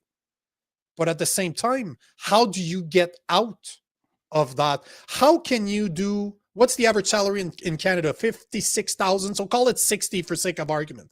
$60,000. Have you ever done the calculation as to how much of that money is spent just on your necessities? Yeah. Just your necessities. Because at $60,000, you're paying at least $18,000 to $20,000 in taxes. So that means you have 40. If you're paying $1,500 a month, that means you're paying $1,800. You're paying $18,000 a year. Yeah. I feel like you have 22,000 left. Like, I feel like rhetoric is it being a little simplifying the issue a little bit. It isn't quite that easy. Can you tell me, rhetoric, how old you are? I'm just curious. Share that information. And also, if you don't mind, who typically where you stand politically. Yeah, where are you from, by the way? Where do you live? Are you Canadian or do you US? We're just curious. We like to know our commenters. We always interact. As you see, we're basically been interacting with you guys for 2 hours straight now. Yeah, exactly. So Penguin responds to rhetoric, be inventive. That doesn't even make sense. How can the majority of the population be inventive? Yeah, I mean, it's just kind of like saying someone be like, say like, oh, how do I be successful? And you say, oh, just go get rich. Like, I mean, yeah, that's the goal, but like, you got to give something more than that. You can't just say be inventive. Like there's a lot of factors that are going against people. You need huge down payments now, right? So if you need 10% down payment, it's pretty hard to save up $50,000 cash when you're a young person and you're paying, between your rent and bills, you've got probably a couple $100 to your name. You know what I mean? Like it's not as easy. It's not as simple as saying it's like just do better. There's definitely, I agree with you in the sense that young people are lazy today, and there's obviously that, and a lot of people just want stuff given to them. But there definitely are some hurdles. There's definitely some barriers that didn't exist 20, 30 years ago. And the thing is, the housing issue. That was a conscious policy decision. And this is why, and this is the crux of the generational divide. Policymakers in Canada and pretty much all over the West, they decided 20, 30, 40 years ago, they were going to protect. They could have gone 2 ways. They could have made housing more affordable through policies and incentives, or they could protect the wealth of people who already owned homes. Because you can't have one or the other. You can't have both. You can't have, for housing prices to be affordable, they would have to keep housing prices where they are or maybe lower them, but that actually hurts people who already own homes. So policymakers decided, they came down on the side of existing homeowners. And so they have very intentionally restricted, they do this through permitting. They don't allow enough houses to be built because the housing market, like any other market, is based on supply and demand. And if you have more demand than you have supply, prices will go up. So they have consciously decided to protect the wealth of the boomer generation and existing homeowners at the expense of younger people trying to get into the market. And that's what I mean when I say the system works for the boomers. Their wealth has been protected. Their wealth has gone through the roof, and it's primarily in their housing prices. My parents bought a house 20 years ago for $175,000. Now it's about $900,000. And once you have that, then you can refinance it to buy another home if you want, or just to fund your lifestyle. And that's what I'm saying. I think a lot of the boomers don't understand the system that they came up on does not exist anymore. Exactly. And again, if you can, but they do. I'm just going to finish this up. They do with policies.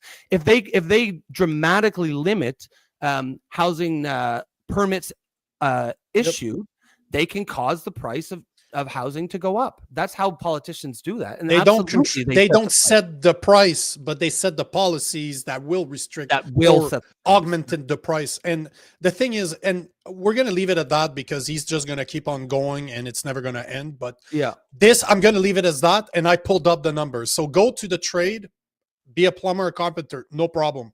The entry level for a plumber in Canada right now, as an entry level, $50,000. It's $10,000 under the the average salary in Canada. Wow. And while an experienced plumber may earn up to $78,000, that's plumbers. If you look at a carpenter, carpenters start in, like, the entry level position may start at around $46,000. So that is almost $14,000 under the Canadian average. So again, you're speaking about the world you lived in. This no longer happens anymore. Yeah. And that's why I asked you what your age was. Yeah. Because I'm in between, right? What do you want to bet? He's boomer with a nice house. 9% with 30 years ago. No, but just his last comment is proving my point. 9% 30 years ago. Sure, your house was $100,000. Yeah, exactly. Now it's 900,000. Now it's $1 million. So Jostradamus. Go for it. Says somebody sounds like Archie Bunker and Homer Simpson's dad, Abe Simpson, had a baby. Classic Joe. Joe's always got the witty wrong. Yeah, but he's a clever guy. Wrong. Yeah. We say that all the time too. Penguin P is saying Torque 30 years ago when a house was 100K. That's exactly my point. So we'll drop it there, because at this point, again, this would be me trying to convince somebody that there's nothing I can say to convince them. And we're not trying to convince anyone's mind, right? We're just but exactly, it's worth having a conversation. Yep, but at this point, if you're just going to repeat the same thing and not actually answer my questions, we're not driving the conversation anywhere. Yeah, there you go. He's pretty much confirming what you were saying. Yeah, politicians can contribute to the rise of price by increasing demand. Exactly. Like these are intentional policy decisions. They could have gone another way and they didn't. And you can, maybe that's defensible. You could say, from the politician's perspective, generally homeowners probably vote. So maybe it made sense for them to focus on them. But at some point, you've got to give the other side a chance. The boomers have to, and that's why it's a little frustrating to see them going so hard on the liberals, because they see it as a system that works. And I don't think they're bad people. They're our parents and our grandparents. I just think they don't realize that it's changed, and they think it still works in a way that it doesn't. Penguin. Sorry. No, but what I was going to say is Raw Torque is still going, and he's saying that, dude, we're having a great conversation. I agree with you, but it's not a conversation because you're not answering my questions. Like, I've asked you about 3 times now, how old you are, where are you from? And that right there, I know, bro, just the fact that you said 9%, I know the age you are. You're the age of my parents, because I've heard that speech from my mother. So I know. But you're talking to a guy that made hundreds of thousands of dollars 4 years ago until I lost my career over a vaccine. So I'm one of those 1% of guys that worked at 90, 100 hours a week. That's me. So I am taking advantage of the fact that the generation below me are fucking lazy as hell. I'm the one taking advantage of it. But it would be very hypocritical of me to say that the money right now has the same value as it did 20, 30, 40 years ago, because we both know that it doesn't. And you cannot make the rules for the exceptions. You have to make the rules for the vast majority of people. Right. And the vast majority of people are not like me. And maybe they're not like you. Of course it doesn't. Of course they do. Of course it's age and location have nothing to do with come on, man. But see, bro, no, but thank you for doing what you're doing, but you're proving my point. I've been creating content full time for 4 years. I get people tell me that this is a conversation. It's not a conversation, because a conversation goes both ways. We've answered pretty much every single comment that you've made, you haven't answered one simple question. And I know why you're not answering it, because you are above 60. Yeah. You are the type of people like my mother. Like my mother, that was just a military kid. I'm a military kid, right? My mother never had to work the way I'm working right now. She never had to. And she lives in a very fucking nice house that, you know what, is paid for. And she has a full pension on top of that. And her house builds 10 to 15% every year. That's pretty much the market where she is. She's in Ottawa, right? Was she military? Yeah.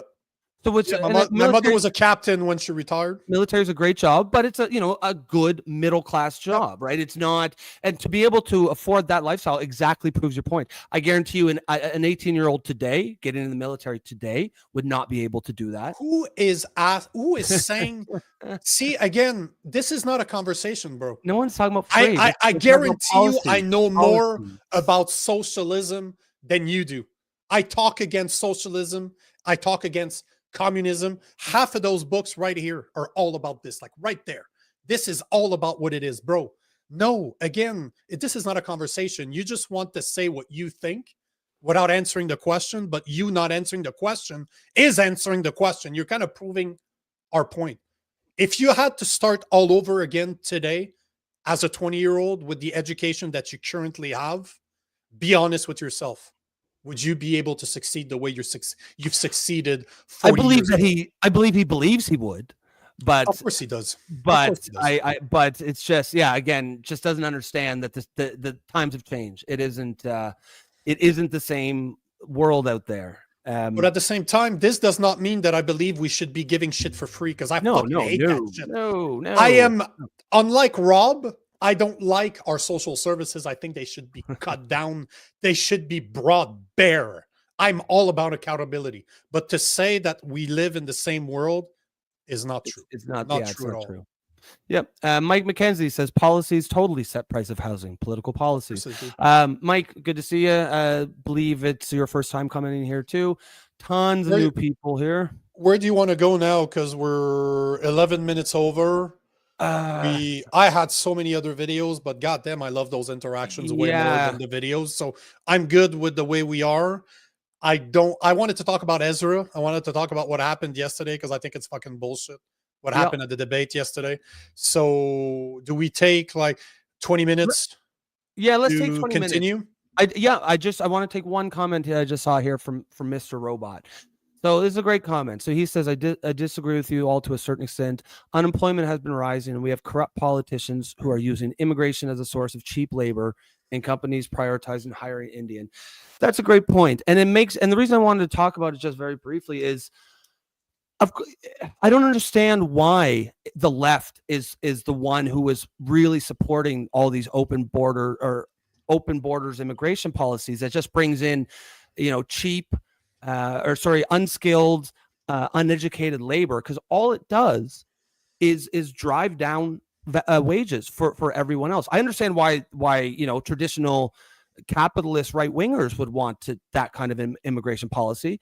Down the States, they love, business owners of capital love having a large number of illegals available to hire, because it's a highly exploitable workforce, uneducated. They can pay them nothing. They don't have to worry about being sued. But why is the left pushing these policies when they are fundamentally go against what is traditional? Traditionally the left has been the party of the working class, right? What the fuck happened to that? Why is and you can't even talk about this with liberals today, because they'll call you racist. Meanwhile, the actual, it's almost like liberals put in place some policies that sound good, but they have no concept. Once they put them in place, they're not interested in what the downstream consequences of it. They don't care what actually happens in the real world. As long as it sounds good, then they'll put it in, and it boggles the mind. I guess I didn't really have a question. I just wanted to respond to that. Why do you guys think that the left is the ones championing or being the champion of these insane open borders immigration policies? you want to approach Ezra, what happened in the debate yesterday? Yeah, let's Because do to that. me, I really don't like the way the CBC approached it. I don't like the way they're calling them. As much as I'm not a fan of Ezra Levant. I really am not, and I'll show you a video to kind of prove my point. But I'm not a fan.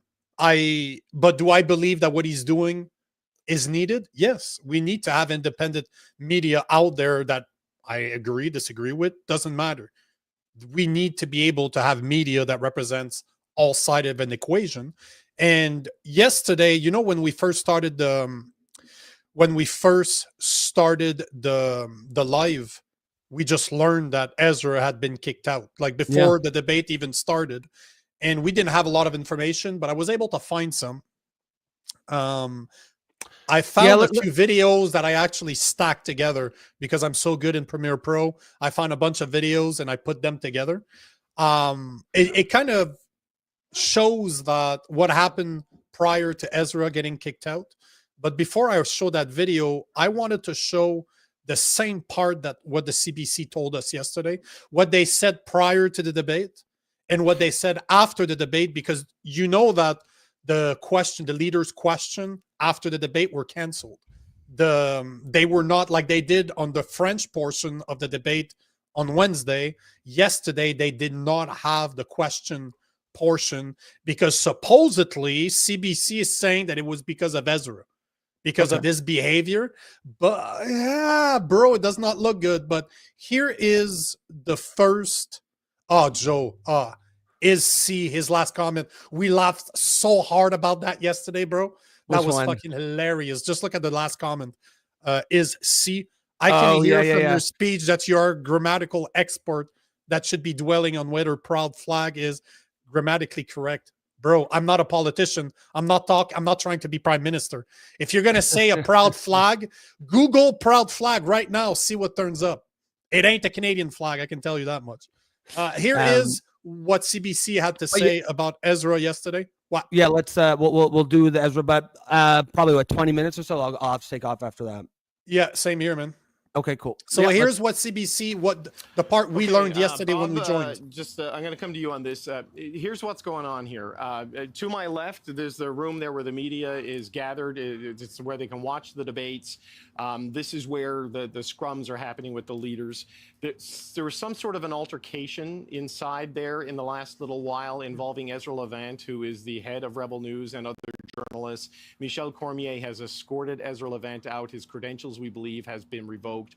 Earlier in this program, you might have seen sort of some glitchy video playing because we had to go to tape because Mr. Levant and his people came over with cameras rolling and tried to interrupt this broadcast, which is something journalists do to other journalists, I guess. But Bob, this is kind of what's been going on here. Just your thoughts. Well, first of all, look, these are not journalists. No. These are right-wing agitators, and what they do is they I don't like that use these kind of activity stunts and antics to raise money. We've seen these people chase down. Says the people from the CBC that are funded by taxpayers' money at the point of $1.4 billion every year. They try to raise money off of it.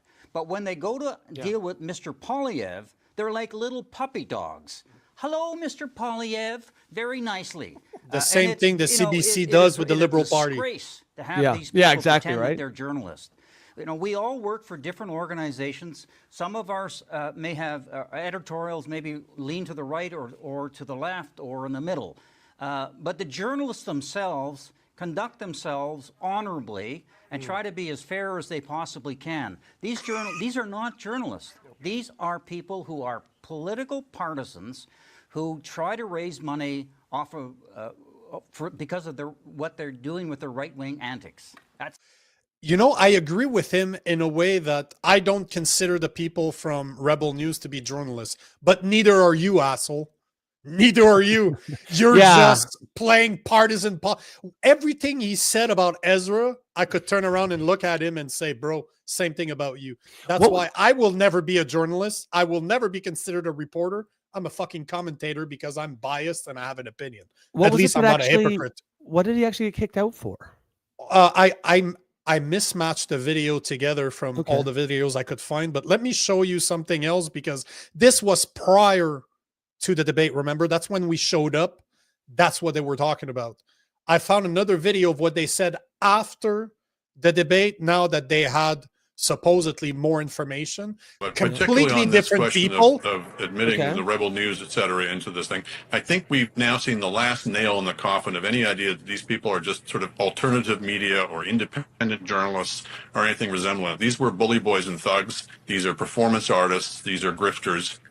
They rely on the technique of basically staking out a completely unhinged partisan position and then say that anybody who disagrees with it is just simply partisan in another direction. Journalists have our faults. We make all kinds of mistakes. We struggle with our job, but we are at least trying to be fair to people and trying to look at the things in the round and to present as accurate a picture as we can of what went on. They're not even trying, and that is the... See, so if you just listen to this, right? You just listen to the CBC, and this is where you get your opinion from. Ezra Levant did something so outrageous that he deserved to be kicked out. You know what? Let's leave it at that. I put a video. What it was?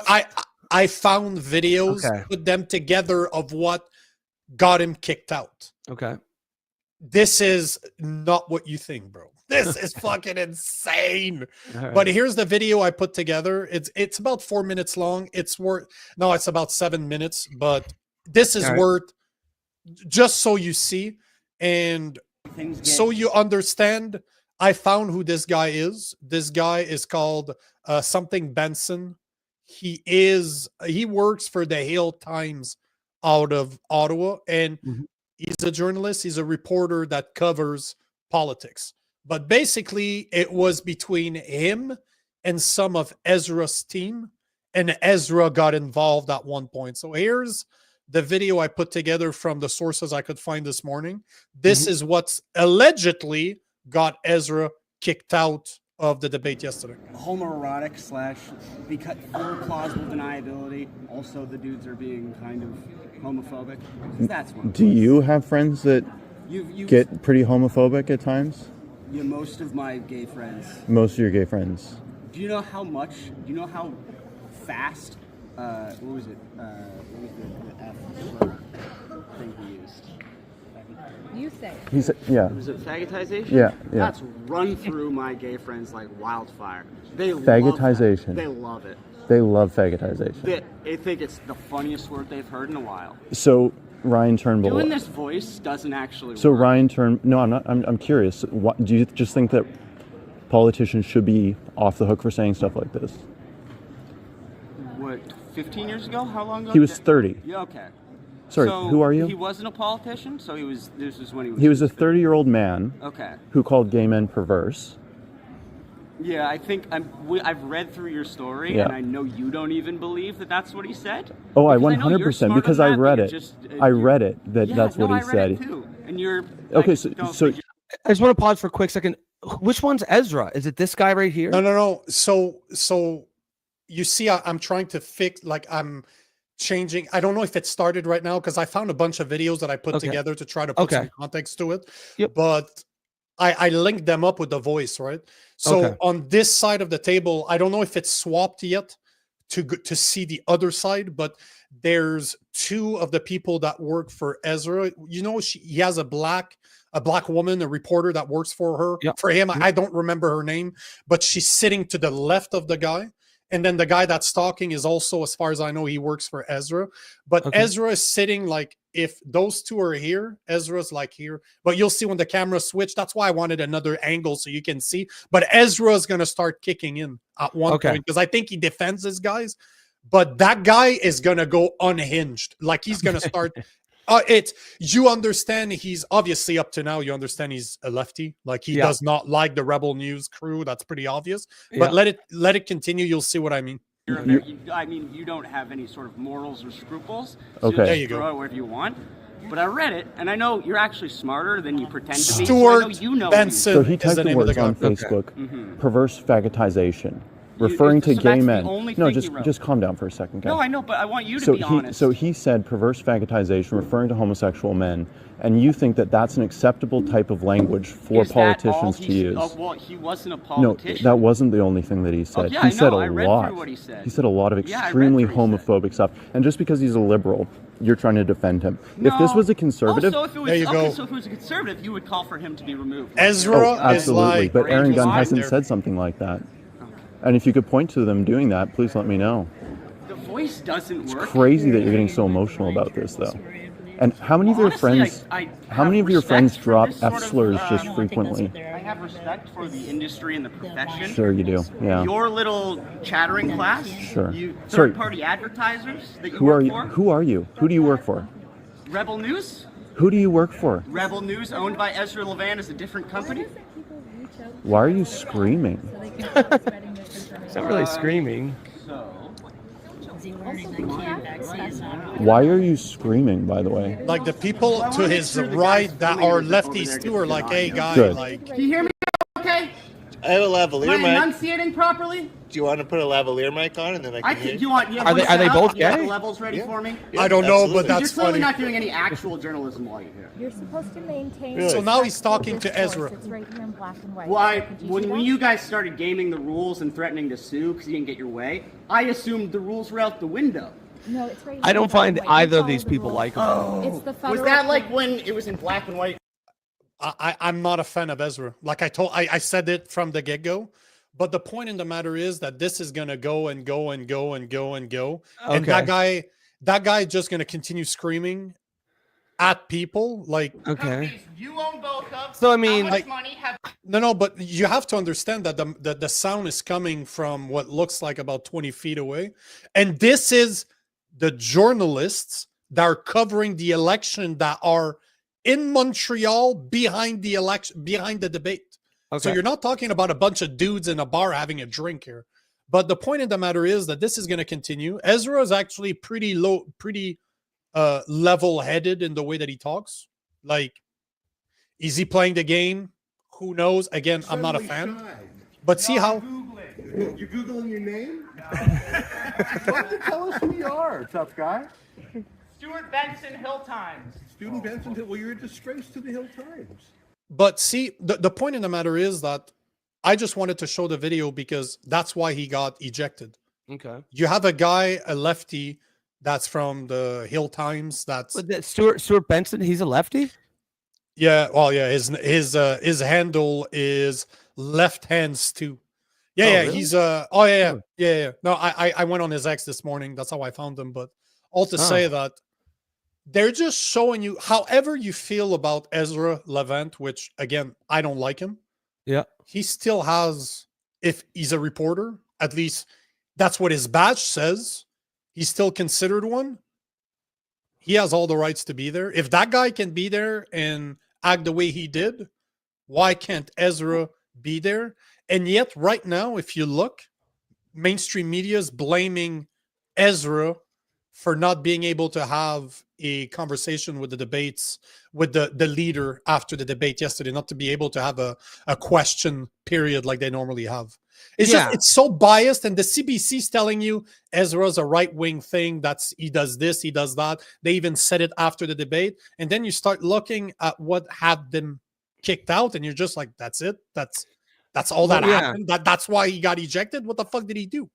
Yeah, I mean, so that's the point I'm trying to make, is that I don't need to agree with you to say you have the right to be there, because if your badge says you're a journalist or you're a reporter, what's the difference between Ezra and the guy from the Hill Times? Well, yeah, and I'm not really, I don't think there should be any gatekeeping, certainly not based on, gatekeeping. What's up?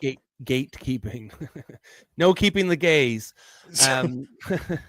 But yeah, I mean, obviously, to be honest, I still don't really even understand what's going on here.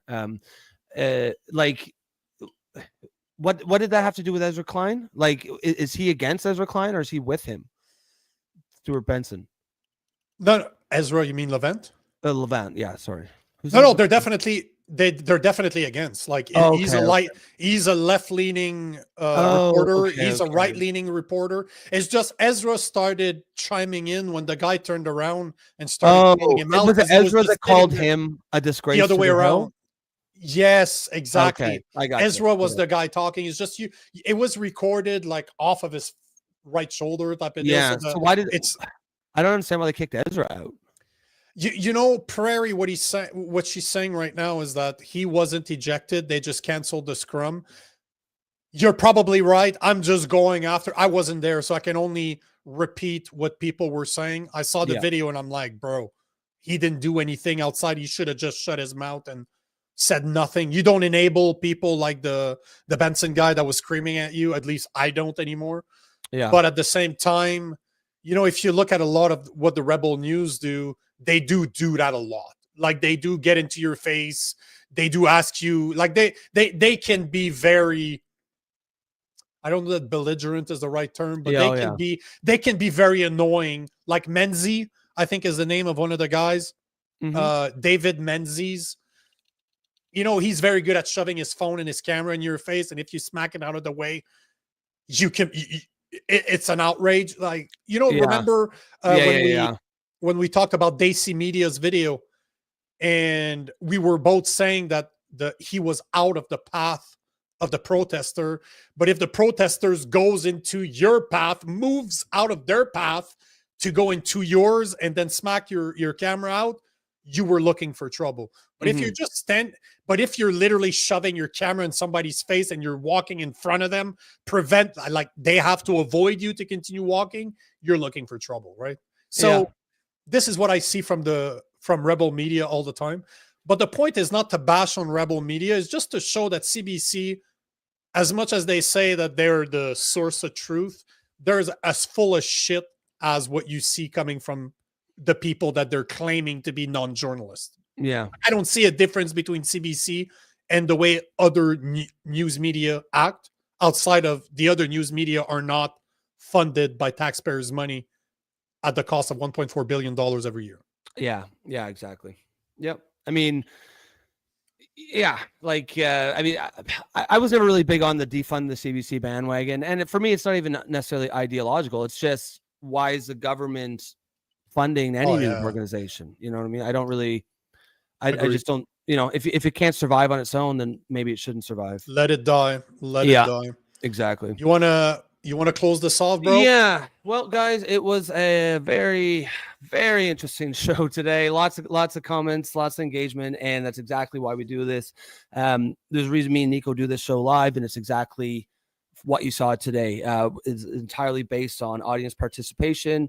If you did like the dialogue here, if you like being engaged, that's, like I said, this is what we do every day, Monday to Friday, noon Eastern time to 2 p.m. 2:30, 2:45. Yeah. 2 officially it's 2, but it always goes a little further. Guys, if you did like it, please like and share. If you're on YouTube, please subscribe. And like I said, this is something we do every day at noon. We're trying to build a community here, not just a show. So if you're like us, if you're, you know, free thinkers, it doesn't matter where you stand or what your opinions are, you've got a place here, as long as you know, as long as you show your work, back up your arguments. We're all, you know, we want to hear what you have to say. You guys, you could have been anywhere in the world today and you chose to be here with us, and we appreciate that, and we're always going to appreciate that. Again, it was an excellent show. We will see you Monday, same time, 12. Have an excellent weekend. We love you guys. We'll see you next week. Peace. Thanks, rhetoric.